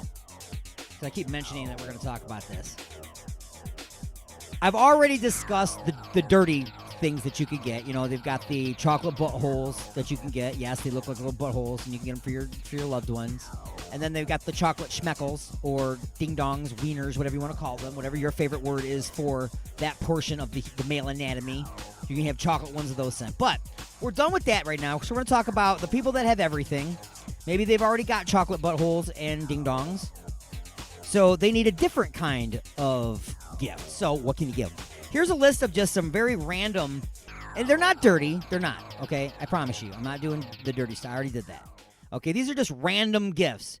This wouldn't just be good for Valentine's Day. It'd be good for the gift for anybody that has just about everything. If you don't know what to get somebody, you always get them something odd, right? Something weird, something that they wouldn't get for themselves. So one of the things is called the rock and roll candle. Or the U-Rocket candle, rather. It's a molded human hand in, of course, the devil horns from, like, if you're at a concert, you know, you put up the devil horns, oh, I rock, yeah. You know what I'm saying? D-O, rock, yeah. Well, the wicks are coming out of the pinky and the forefinger. So, I mean, it looks very realistic. It's a very realistic human hand in the rock and roll thing. It looks like a chick's hand to me. But, nonetheless, chicks rock too, right? So, boom. There's a candle. You want to get the rock and roll candle. Maybe your girlfriend or boyfriend is into heavy rock. You know what I'm saying? That'd be a good one. What if they're into toast? They like toast. You know, they got a toaster. Pretty much every household has a toaster. So if you buy somebody a toaster, they don't need one unless their other one's broken, right? Or there's something unusual or different about the toaster. Well, this one is kind of awesome. You can contact this company. You send them a photograph of your loved one. And they will make these special metal inserts that they will cut shapes out of so that when you put the inserts into your toaster and put your bread in there and push it down, when the toast pops up, it will have toasted the image of your loved one into the toast. That's right. So if you can't, I don't want to get too dirty, but you can eat your loved one for Valentine's Day. I'm just saying. It's kind of an amazing thing, though. They don't, obviously they're blurry pictures, but they're burned into freaking toast, right? But it'd be kind of an interesting gift to give somebody. Say, hey, here is a customizable toaster. You know, when you toast, every time you pop it out, you're going to see my beautiful face on your toast.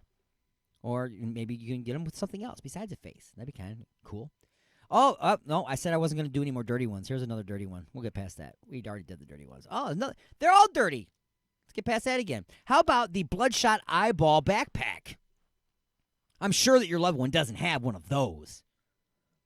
The bloodshot eyeball backpack. What is that? I'm going to tell you what it is. It's a big, giant, round backpack. Kind of looks like you could put a tire inside the backpack and zip it shut. You know, like on the back of a Jeep. But it's a backpack. And then it's a big, giant eyeball with bloodshot veins and stuff going to the center and a big blue centerpiece, you know, with the retina and everything right in there. And, yeah, it's a backpack. Like an eyeball. So that's a cool gift, right? Maybe your loved one is into bloodshot eyeball backpacks. I don't know what she's into. How about, what if, you know, your loved one's a bit of a lush? How about a nightshirt that says, wine is my Valentine? You know, maybe you got a wino loved one at home. That'd be a good one. Here's another customizable one. You send in a picture of your own face, and they will send you a pair of panties for your loved one with your face printed over and over and over and over again as a pattern on her panties. That's one way of getting into her pants. Ha! Lame, folks. Okay. And, ladies, 1-313-444-8919. 1-313-444-8919. Just tell me, what would your reaction be on Valentine's Day if you opened up your gift and there was a pair of panties staring back at you with your boyfriend's face? I'd be interested in knowing that. This one's kind of cool for the people that do like the wine, okay? Maybe they also like the smoke. It's THC wine. Weed wine. I didn't even know this existed. Cannabis wine is a real thing, and apparently it's a good Valentine's Day gift for the Valentine that has everything except weed wine. I don't even know what this gift is. What is this? No. Meditating pink flamingos. This is not. Now we're getting into really stupid stuff. Roses. Oh, okay. It's a toilet seat. It's remote controlled. A remote controlled toilet seat to squirt water up your booty. And it will also, when it's done, spray a little of deodorant and eject a few rose petals onto the seat. Here's your butt spraying, sniffing, rose petal shooting toilet seat. Love you. Nothing says love you like a toilet seat, right? How about an end table for you winos out there again that looks like a giant cork? Looks like a giant cork. You just popped it out of the wine, and now you're sitting your wine glasses on the giant cork from the wine. Yeah. Oh, this is a great one. This one will definitely... I know I said no dirty ones, but I'm going to do one more dirty one. This one is sure to get you out of the doghouse. It's sure to get you, where you need to be. You're going to be put up on a pedestal. Your loved one is going to be all just aflutter with love, and she's going to be just so excited to receive such a fantastic gift. It's a big white towel with 3 black sperm on it, and it says after sex towel. You're cleaning up, right? You're cleaning up. Don't women want you to clean things? I'm sorry, guys. Anyway, let's go ahead and put some music into your ear holes. When we come back, we're actually going to go into just a few questions, as it is the world record longest just a few questions ever, and it's building your own super group. And we had a room filled with musicians, so that's going to be very interesting when we come back. So, in the meantime, let's go ahead and get some more. How about some do you want Creeping Chaos? Yeah, let's do some Creeping Chaos. We are going to play a tune from the Creeping Chaos called Chromed, and you are inside the mothership here on the Attack of the Monday Morning Madcast from Outer Space.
But no more like his way to pitch and no way back on where they be.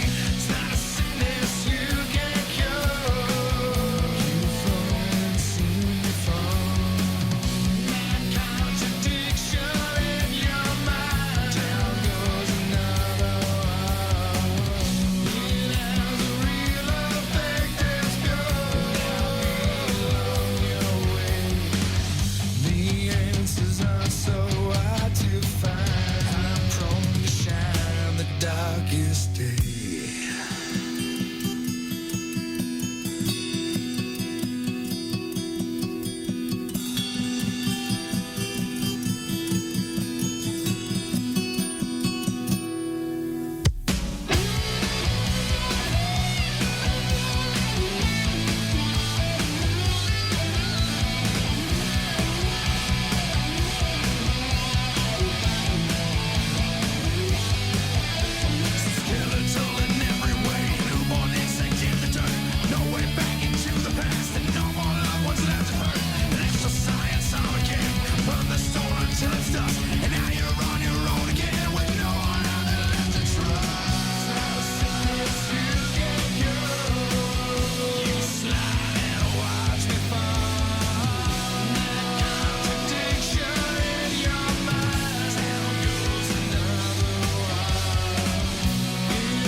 Is futile, but you can struggle if you like. It's the attack of the Monday Morning Madcast from outer space. You got something to say?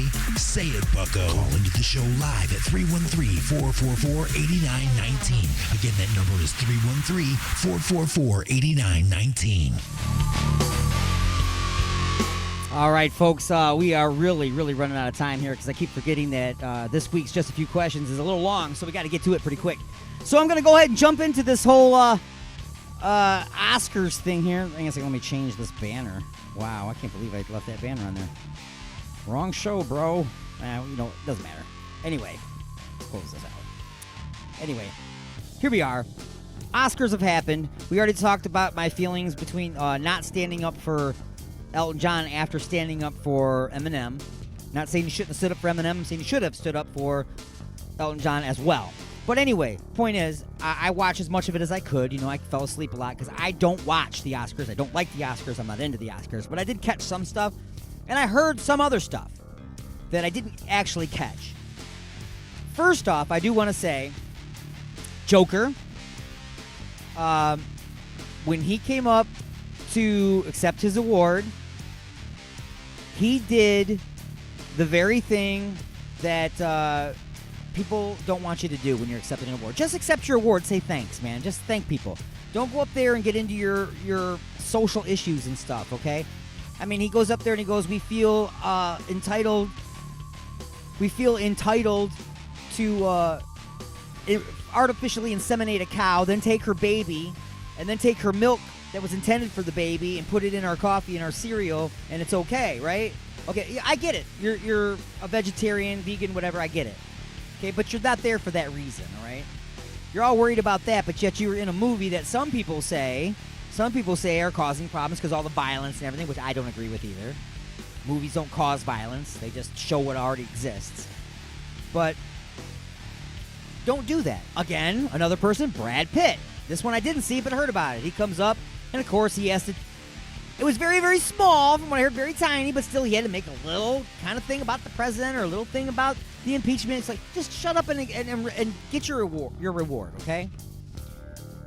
People who do not have to worry about any bills, people who do not have to worry about taxes, people who do not have to worry about laws that apply to them, these people should not be chiming in on any of this stuff. Keep it to yourself, okay? Celebrities do not know what real life is about, what real people are dealing with. And when they act like they do, they're really just spitting an emotional whirlpool into your face, hoping that they'll get recognition in return. And then anything that they donate, remember, comes back as tax relief anyway, comes back as tax deductions. So that's all nonsense too. But That being said, I also want to get into Best Picture. Now, they keep saying this over and over and over and over and over and over and over again. It's the first non-English speaking movie to win Best Picture. It's the first non-English speaking movie. It's the first one. So flippin' what? It won, right? That means it's supposed to be a great movie. What freaking difference does it make what language it's in, okay? You are degrading their Oscar by saying that. You're making it sound like it was put there for a political reason. Like it was put there because, hey, there's never been one. Okay? That's the same thing with saying we're going to get our first female president. We're going to get our first black president. It doesn't matter. If you are qualified and you get it, you should get it as a peer of everybody. Quit categorizing everybody because it diminishes your accomplishments. It makes it sound like you're saying, well, yeah, great for your group. You know, oh, that's great for a girl. That's great for a black guy. That's great. It's stupid. If you succeed as a person, and again, not against, but you rise above your colleagues for a moment. Maybe your colleagues are the ones that raised you up above all that. I don't know. But what I'm saying is stop saying that, hey, the first non-English speaking movie or the first movie with subtitles won Best Picture. No. Instead, say Parasite won Best Picture. Why? Because it was the best picture. According to the Academy. I never saw it. So I'm just saying, though, you know, these are the reasons that I don't normally watch these things.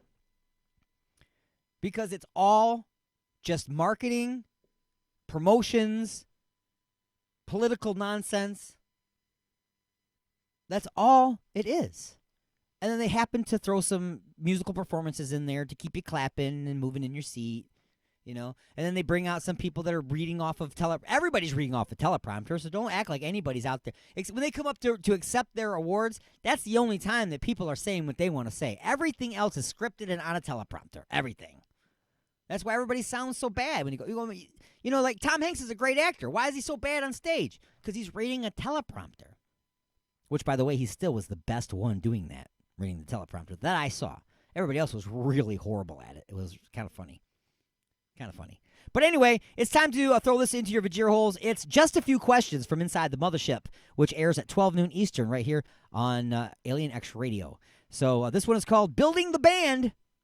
It's the Attack of the Monday Morning Madcast from Outer Space.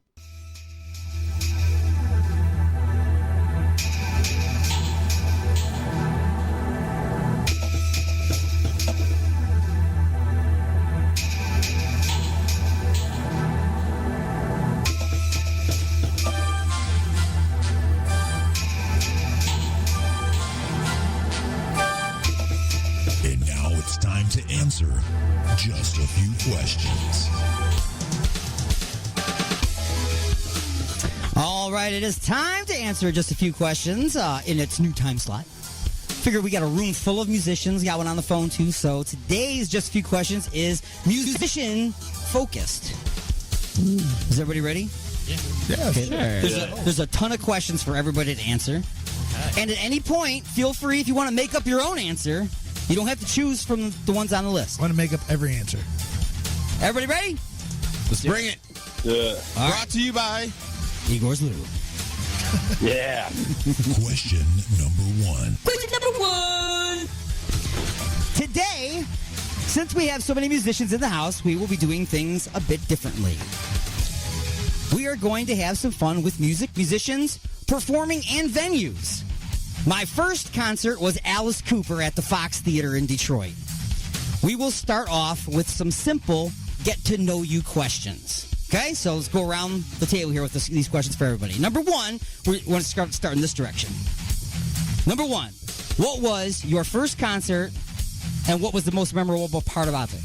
Yeah, I don't remember my first concert. That's the most memorable part of it. I do. It was our first concert. We went and seen Iron Maiden. Oh, that's right. And then some guy had a sign that said, "Show me your boobs." We followed him around. We were like 12 years old. Like an hour and a half. Hoping somebody would show him their boobs. He stood outside the women's bathroom, and it was glorious. Yeah. It was glorious. You're very wise beyond your years there, buddy. It was a great time. He was like, I figured this out already.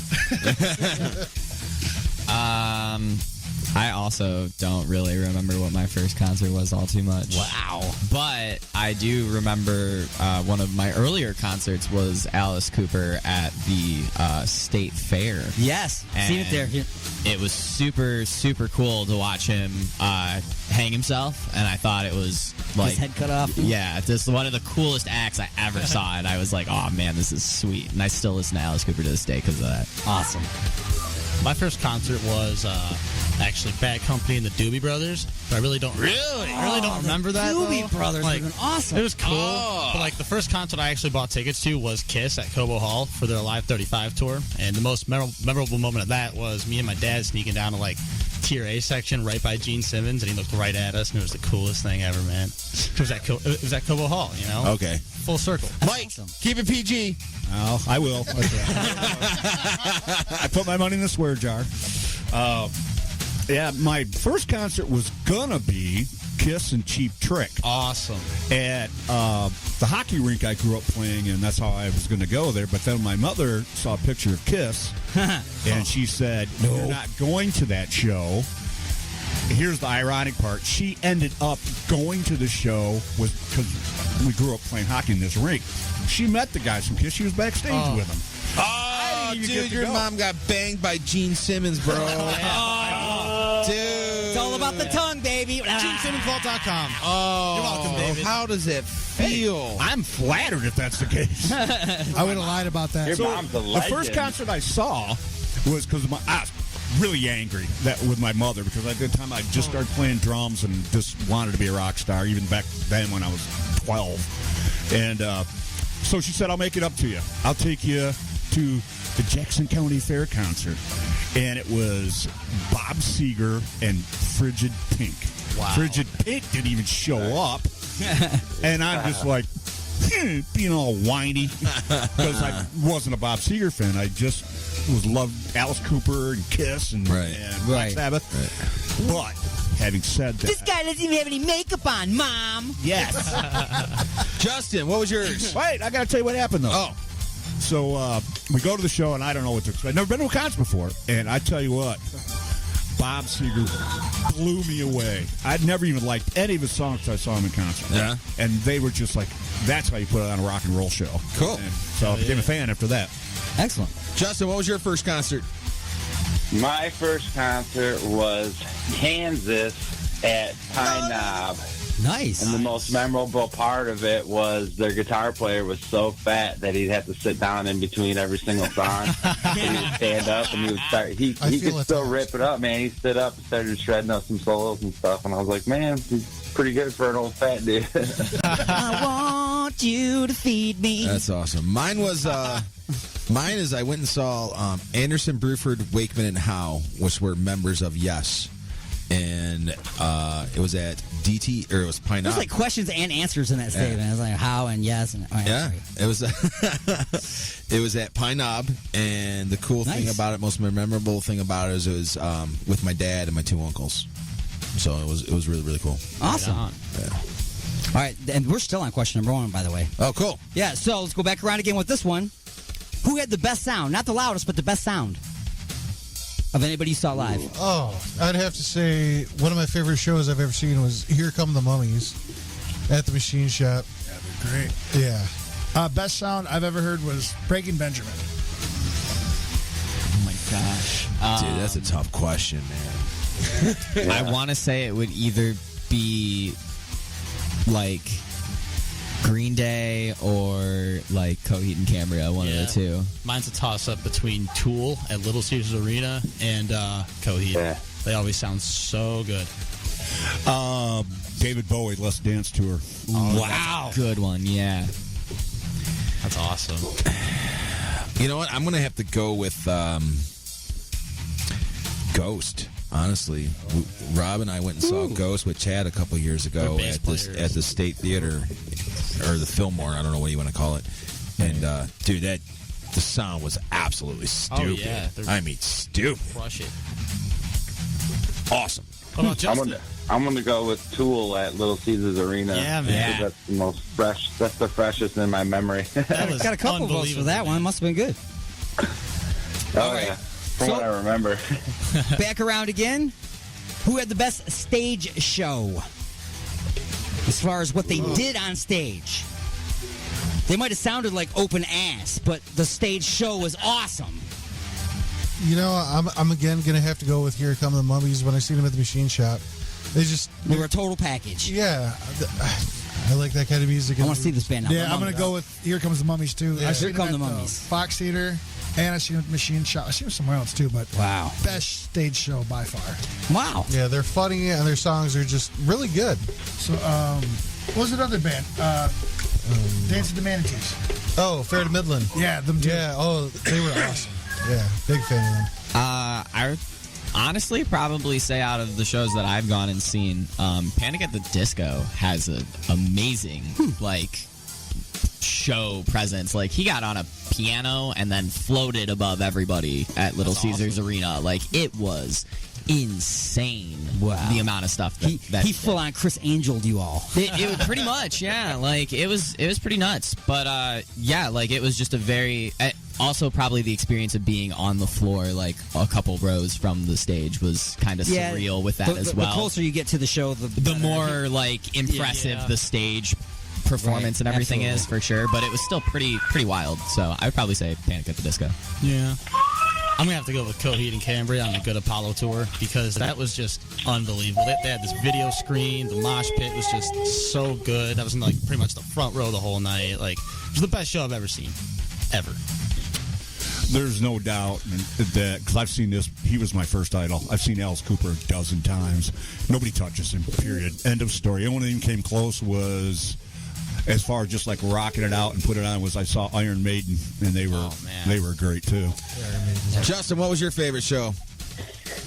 If we're going for stage presence wise, I'm going to go with Tool, just because of all the lights and the videos and stuff in the back. But my favorite show that I've ever gone to was Metallica when they played at Joe Louis Arena about 12 years ago, just because I was drunk enough to be able to fight my way to the front, and I was so close I could see the gray hairs in Kirk Hammett's beard. That's sick.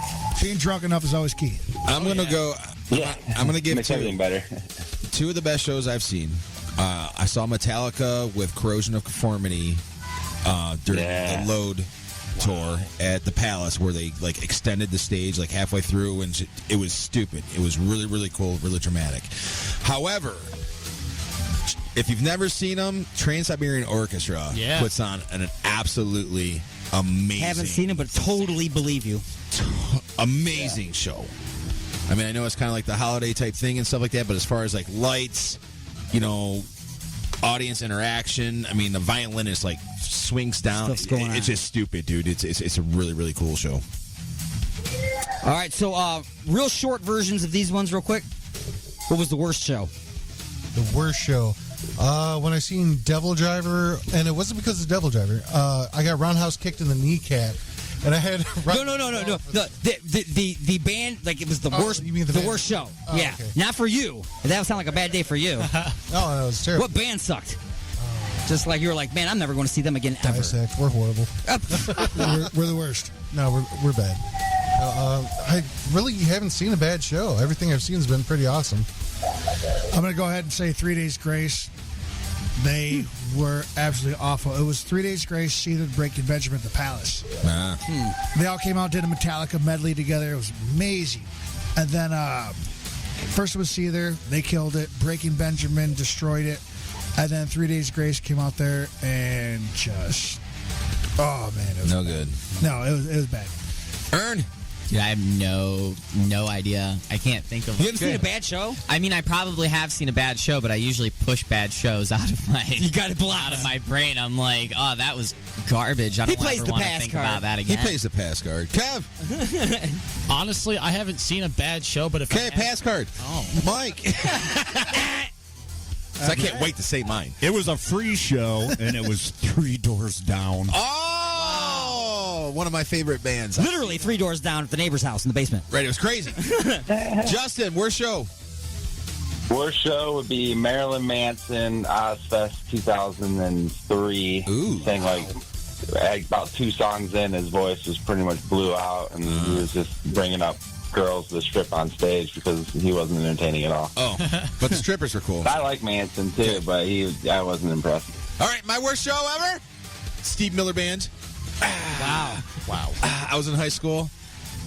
Chick that worked with that Arbor Drugs wanted me, and she took me, and I insisted that my buddy had to go because I had nothing to do with her. And we drove. She went to drop us off, and she went to go in for a kiss, and I'm like, all right, see ya, gotta go. I bolted out. Gone. Never seen her since. She quit. She actually quit working. That's my baby mama now. This probably his baby mama now. Thanks, D. My wife's a huge Steve Miller fan. My worst show had to have been Huey Lewis and the News at the Meadowbrook Music Theater. Because the heart of rock and roll is from Cleveland. He did like 6 barbershop quartet songs in a row that no one ever heard of. And the person next to me, I asked to be quiet so I could hear the band. They were that quiet. For real? It was like there was a radio on the stage. Oh, that's terrible. It was awful. First off, it's Huey Lewis and the News. So. Right. But they played the good stuff. Come on. Listen, man. Oh, wait. Again, it was a free show. I worked at WNIC, so, my sister was the caller a lot. Wait, I got a quick... Oh, nice talking to you. Hey, D, that's why I didn't win tickets to that show. D, can I throw one of the best sound I ever heard was Flogging Molly and Dropkick Murphys at the Masonic Temple. Ooh, incredible. Dropkicks. Can I change my answer? Because I remember the worst concert I ever seen. It was Muddle a Pud. Oh my God, they were terrible live. Where'd you see them at? It was in Ann Arbor, I think. They did some free show at this car event, and they were just god awful. They were just terrible. Because 5 years ago, that was the Creeping Chaos's first show was Puddle of Mud. And it was it's Muddle a Pud. It's Muddle a Pud. And it would have been like February 22nd or something like that. It was bad. He was bad. He was messed up there singing. That was right after he got in trouble from riding a luggage thing. Carousel. All right, are we on question number 2 yet? No, because everybody's elaborating. All right. So here's just an artist or a band. What is the most out of character show you've ever went to? Tony Braxton. Rascal Flatts. Elton John. Dude, I would love that. Bonnie Raitt. Justin, you go. I'm going to say Incubus. Nice. Weirdos. I do like Incubus. It's just not really my style. I'm going to say, because of the time and stuff like that, I wasn't really into them, but the Anderson, Bruford, Wakeman, and Howe thing, that was... I think I got y'all. Who you got? I think I got y'all, man. If I could turn back time. You went and saw Cher? I saw Cher. Dude. See, everybody wants to see Cher. That's not bad. Right. I saw Cher. And all 27 outfits. I could see you singing along to every single song, though, dude. It was awesome. Like I said, I work for WNIC. My sister called in a lot. Well, allegedly. Now, what venue, out of all the venues that you've been playing, which venue would you like to see burned to the ground, and what band on stage during that time? Go. Oh, my I've only gosh, that's played brutal. One show. Oh, my. Venue, band. Burn down, die in the fire. This is a brutal I'm gonna pass question. on this one. Oh, my God. Huh? I'm going to pass on this one. Okay. I'm not. The Dirty Spider. The Dirty Spider. The Dirty Spider. Oh, dude, the perfect picture. I pictured that Dirty Yeah, Spider. the Dirty Spider. What band I like to see burned to the ground would be... I'm going to go ahead and say 3 Days Grace again. 3 Days Grace playing at the Dirty Spider. On fire. That band was on fire last night. They were smoking. The show was I hot. have no idea.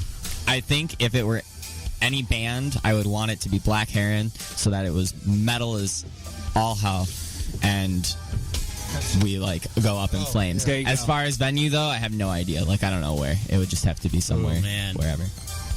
Controversial questions, dude. Controversial questions. Oh man, The Loving Touch, Black Note Graffiti. Oof. The Palace and Poison. Justin, go, because I'm going to say Harpo's because they kicked us out and our fans started a miniature riot there. But I don't wish anyone to burn alive on stage. That's pretty brutal. Hypothetically, I mean, we're not actually really truly wishing for blistering skin. We'll just go with like Miley Cyrus, then I guess. All right. I'm gonna go with Harpo's too, just because that and I like Harpo's. It's a cool stage. It's a nice end to the story. But maybe my man could get the insurance money and rebuild it, and actually clean the bathrums. Make it nice. They still won't replace the carpet. Yes, that carpet won't go away anyway. No. And then until it goes away on its own. The band that I would like to see burn would be Don Dokken. Surprise. He can't play the guitar no more. Shh. What I hear. Yeah, we're not talking bad karma about Don Dokken other than answering the question. All right, so we're done with this question, right? Yep. All right, so we're actually still on question number 1. Wow. If you were to start a band with other inmates at a Turkish prison, what instrument would you want to play, and why? There is a correct answer. The electric triangle, because it's the greatest instrument on the planet. Lead kazoo. Why? Who doesn't want to play lead kazoo? Definitely wouldn't want to be a blowing. I would play the didgeridoo because it's the magic word. Remember, you're all in a Turkish prison here. I play the tambourine. Tambourine. Why? Because why not? Nothing involving my mouth, that's for sure. Exactly. Exactly. Yes. I'll take that as your whole answer.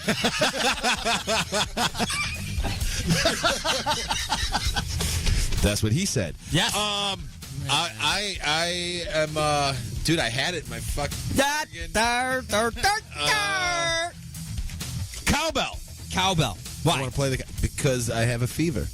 I'm the only prescription. The right answer was drums. That way you'd be sitting down. The right answer is the skin flute. See? That's how you stay out of trouble. Yeah, that's how you get a lot of friends. You're in prison, man. When in Rome. Okay. Which of these band names sound most like a prison band? A, Cage the Elephant. B, Alice in Chains. C, Hole. D, the Goo Goo Dolls. Or E, the Butthole Surfers. Hole. Dissect. The Butthole Surfers. Butthole Surfers. Butthole Surfers. Butthole Surfers. Butthole surfers. Butthole Surfers. I'm definitely going with the Butthole Surfers. Butthole Surfers. Which are great, by the way. Did he answer? Yeah. Justin, did you answer? Yeah, I said Hole. Oh, yeah, he said Hole. All right, nice. What band or artist would you most like to throw into a Turkish prison and then turn off the security cameras and send the guards on a lunch break? Nickelback. Nickelback. Creed. We Came as Romans. Oh. Creed. Oh. Does Donald Trump play in a band? Nope. Now, are we talking like all of Creed or just Scott Stapp? All of them. All of them. Really? Every last I one. like Mark Tremonti, bro. Yeah, dude, I'm a huge Tremonti fan. They all Sorry. need to suffer for what they've done. No. Yes. I agree with him. They've gone on and have done better things. They know what they did. They have. They know what they did. They know what they did. No, they haven't. So you're saying not Creed? So Creed, but not Alter Bridge? Alter Bridge too. See, Miles Kenny's got to do I something. like Alter Bridge, too. no, man. This is All blasting right, here. so Creed. Who did you do, Mike? Poison again. Poison Those guys. I'm He's going with- burning them. He's throwing them into prison. I'm going with the Don Dokken thing again. Don Dokken. That's right. Now I'm getting personal. And for this question, your bonus question is, playing what instrument is least likely to get you laid? A, the keyboards. B, the flute. C, the kazoo. D, the tuba. Or E, the bass. I knew that was coming. The flute. The flute. Bass. In a Turkish prison?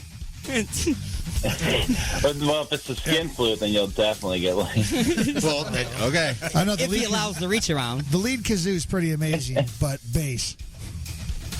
I would have to go with bass as well. Sorry, Stack.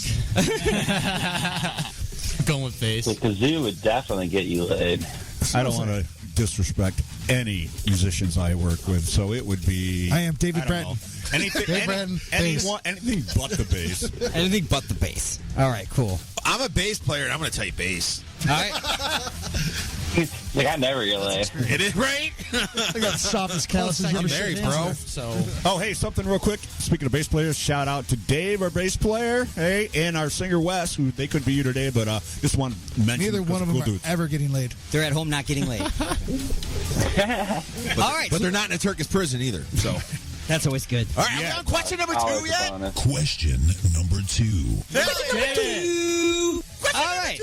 Question number 2. Okay. I know you all have your favorite musicians, guitar players, drummers, singers, bass players, and so on. First thing that we're going to do, we will assemble a supergroup. You will need a singer, a guitar player, a drummer, a bass player, and one more instrument.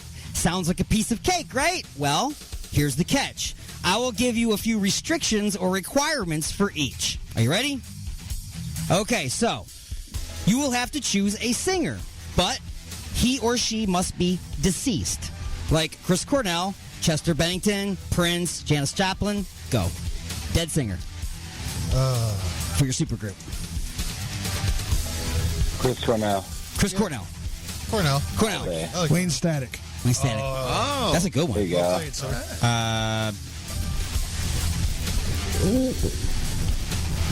Kurt Cobain. Kurt Cobain. Ronnie James Dio. There you go. Dio. Ooh. Janis Joplin. Janis Joplin.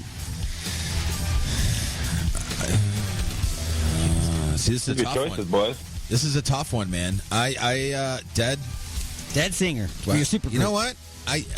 I'm gonna go with Prince, man, because Prince can do it all, dude. It don't matter what. Oh yeah. It don't matter. I agree. He sings every single style. He does. He goes pee and then he says other stuff. Yeah, he does everything. He can do anything, man. His That's right. vocal. All right, so that's just because I wanted to change it up because I was going to say Dio also because that's a good one. All good answers, all the way good around. answers. Great All right. answers, everybody. Guitar player must be alive and over the age of 60. Holy shiest. Like Eddie Van Halen. You could use any of these. Eddie Van Halen, Ted Nugent, and Eric Clapton. How old's Joe Perry? He's over 60. I'm sure he's over 60. Yeah, I'm going. I'm gonna go Jimmy Page. Jimmy Page, good one. Oh, yeah. Yeah. Man. Jimmy Page. Yeah, mine's definitely Page. Page. Tony Iommi. Oh. Yeah, good one. I would piggyback off Iommi.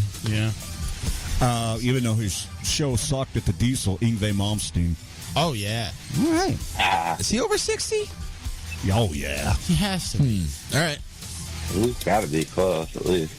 What's next? Bass player must also be a singer, like Paul McCartney of the Beatles, Geddy Lee of Rush, Lemmy of Motorhead, or Peter Cetera of Chicago, Brian Wilson from the Beach Boys, and so on.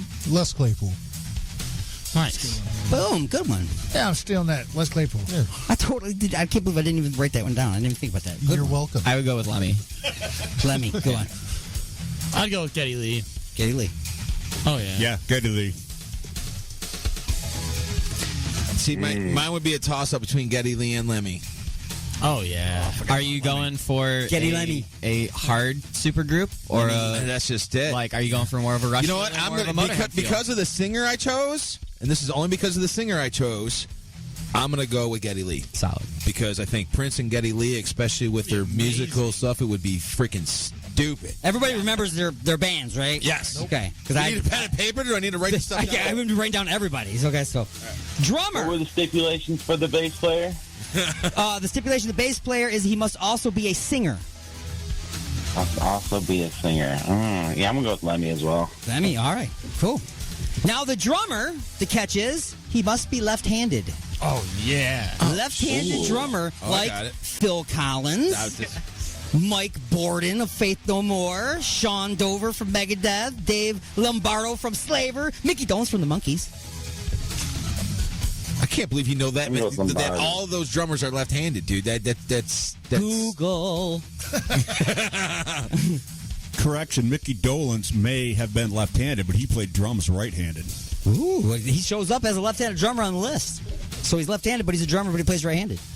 I got mine. Believe me, I worship the Isn't that Monkees. what Don,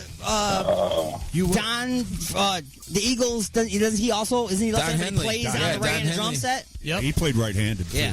All right, can I get that list? I'm going Paul McCartney. Paul McCartney. all right, Paul.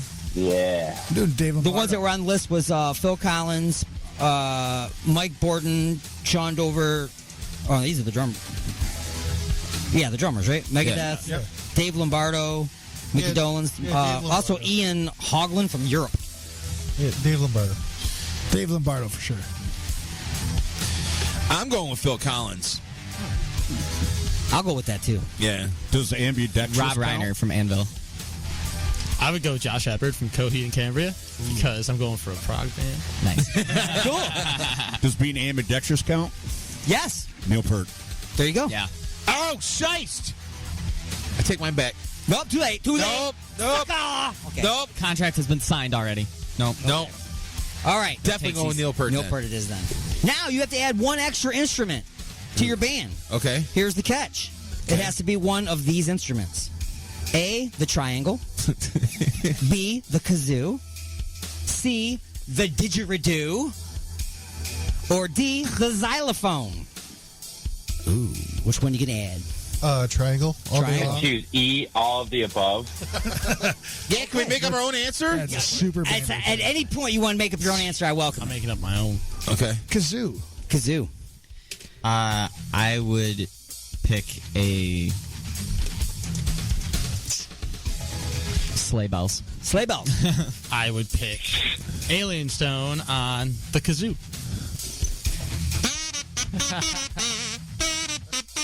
Get a little bit of that kazoo jazz vibe. Oh, if we into can that pick prog. one, No, death metal with kazoo. You can pick It's the one. only way to go. I'm definitely going with the classic Hammond organ. Hammond organ. Yeah. I'm gonna go because again I'm just picturing the band now. I'm gonna go with a saxophone actually. The sax. It's getting all the sexy instrument in there now. Oh, yeah.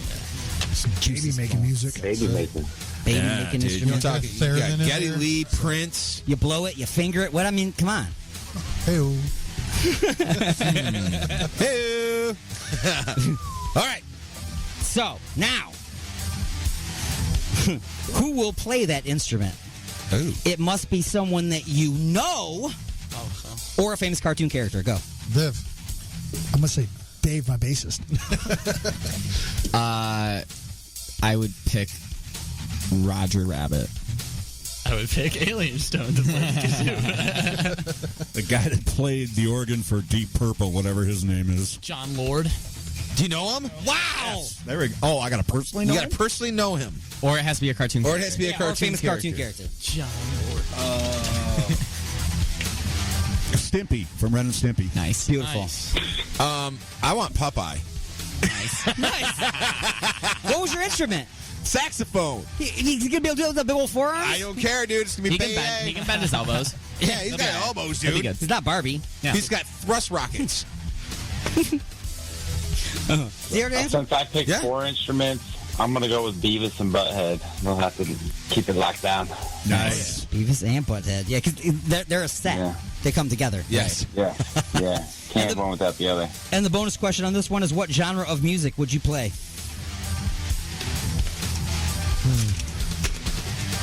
African death metal. Nice. Definitely bluegrass. Just change it up a little. Keep it metal. Oh, we would play like hard rock Christmas carols strictly. Nice. Prog metal. Prog metal on the kazoo. Oh, I got to stick with metal. Metal. We're gonna be a blues Christian rock band. Blues Christian rock. Totally joking. No. No. We would definitely be a blues rock band. All That right. would definitely be a blues rock band. All right, so here we go to Question number 3. question number 3. Question number 3. Now, it's showtime. First, you need a gimmick. What will your band wear, and who will wear that? Remember the people that you chose to be in your band? They're going to have to wear these costumes. So, you have to choose from these sets. Okay? A, the Wizard of Oz. Dorothy, the Tin Man, Scarecrow, the Lion, and Toto. B, superheroes. Superman, Spider-Man, Batman, Wonder Woman, and Captain Caveman. C, movie characters. Jason Voorhees, Crocodile Dundee, Pee-wee Herman, Captain Spaulding, and Mr. Miyagi. Nice. Or D, delivery drivers. Amazon, FedEx, UPS, Post Office, and Domino's. Yeah, I'm gonna go with See all the way. Everyone would be Crocodile Dundee, though. Right. The one with Captain Spaulding in there. We played Yeah. That would be the movie heroes. Yeah. So say or movie characters. Same one. C. We played Michigan Metal Fest. There was this one band that came up. They were a bunch of dorks, and they all had these masks on, and they were like Marvel and DC, and they were just god awful. So I'm definitely not going with that. Any other thing but them. So any of the ones but that. Any of them. All right. I'm gonna go with the superheroes. Were you in a band? Michigan Metal? No, I was not. But specifically, I would need Roger Rabbit to be Batman, so that while Lemmy is Superman. Dude, I'm picturing Roger Rabbit dressed as Batman. Right, and like him kind of having this like dark ego to himself where he's like, I am the knight, but then he like flips his cape and he like has like a flower squirt gun thing and like that's how he's getting people. Yeah. So like I would definitely need Roger Rabbit to be Batman. And Lemmy would probably be Superman. Nice. I could totally see Dio as Dorothy, so Wizard of Oz.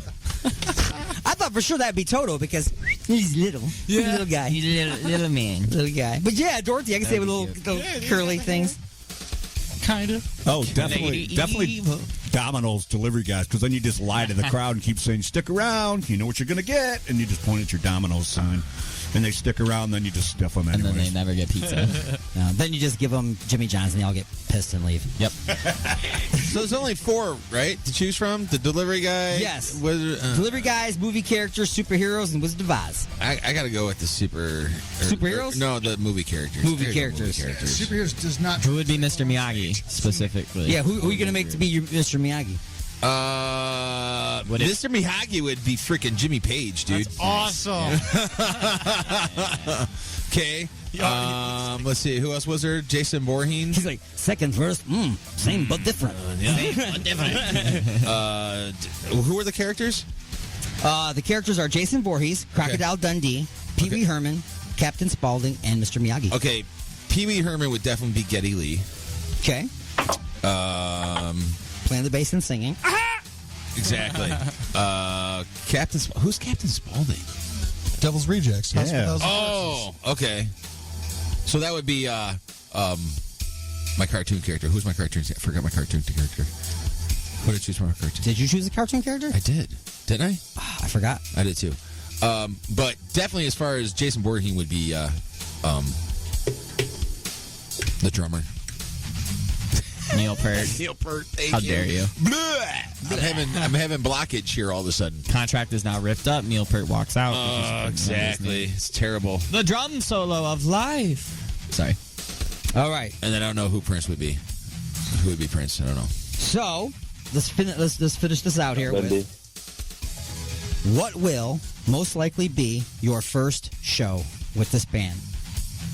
A sold out Radio City Music Hall show, a free show at the Token Lounge, because it's the Token Lounge, C, playing for tips in the men's room at a local strip club, or D, a birthday party at Chuck E. Cheese. Oh, yeah.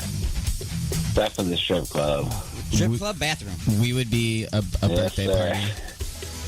You would be a birthday party? I'm definitely going for birthday party. No, we'd be playing behind a dumpster in some back alley. Yeah. Token Lounge. Token Lounge. That's the most realistic one there. Right, Token Lounge, man. Absolutely. You gotta be token at the token, man. If you haven't toked at the token, you haven't lived. I'm sticking with the pizza thing. I'm going to rock out at Chuck E. Cheese. Yeah. Mike's already there, dude. He's the drummer that's back there drumming all the time. The mouse. Extra pepperoni. I'm doing token, man. I love me the token. All right. Yeah. Do a co-headlining set.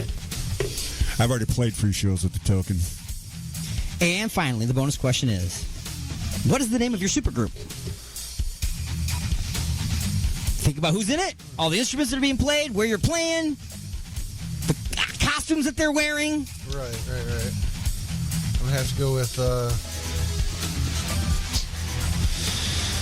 Ooh, I knew this one was coming, too. You didn't prepare at all. The new Nickelback. You're going to call it Nickelback? The new Nickelback. The new Nickelback. It's called Dime Change. Has to be fresh turd. No, it should be called I Want My Nickelback.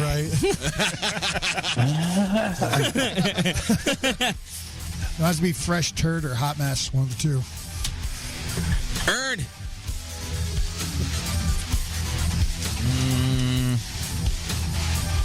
They would probably just go by the Justice League, since they're all dressed as superheroes. Prog Sabbath. Prog Sabbath. Prog Sabbath. Or Frog Sabbath.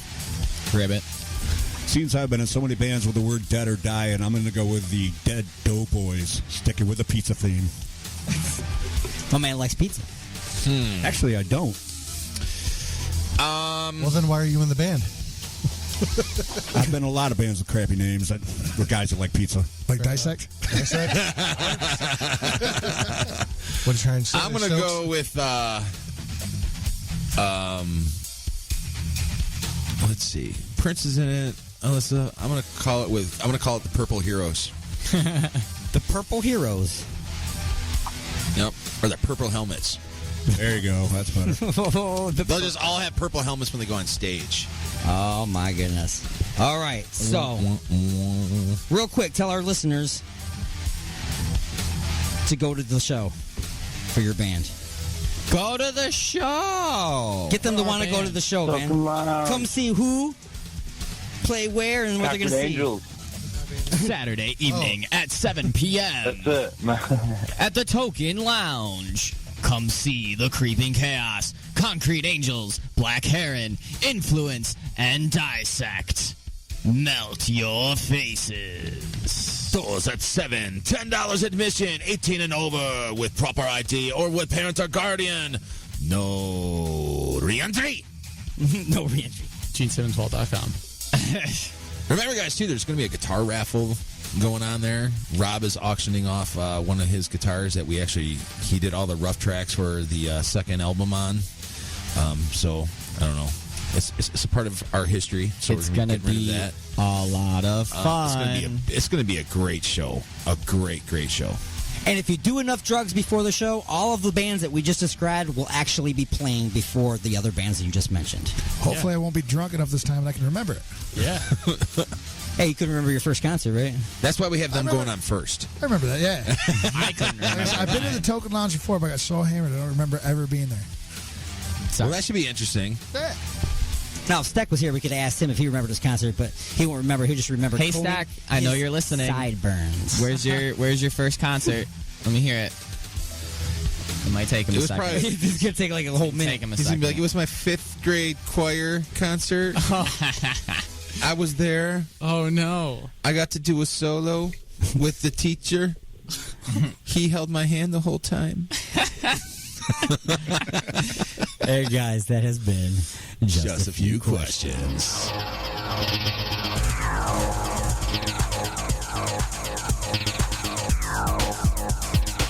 All right, everybody, I want to thank you for tuning in, being beamed aboard, and listening to the Attack of the Monday Morning Madcast from outer space. Until next time, this is Alien Stone. Keep on listening to alienxradio.com, UG Media, Raw Talk Online, United Talk Radio, and WCET-FM. Until next time, peace out, yo.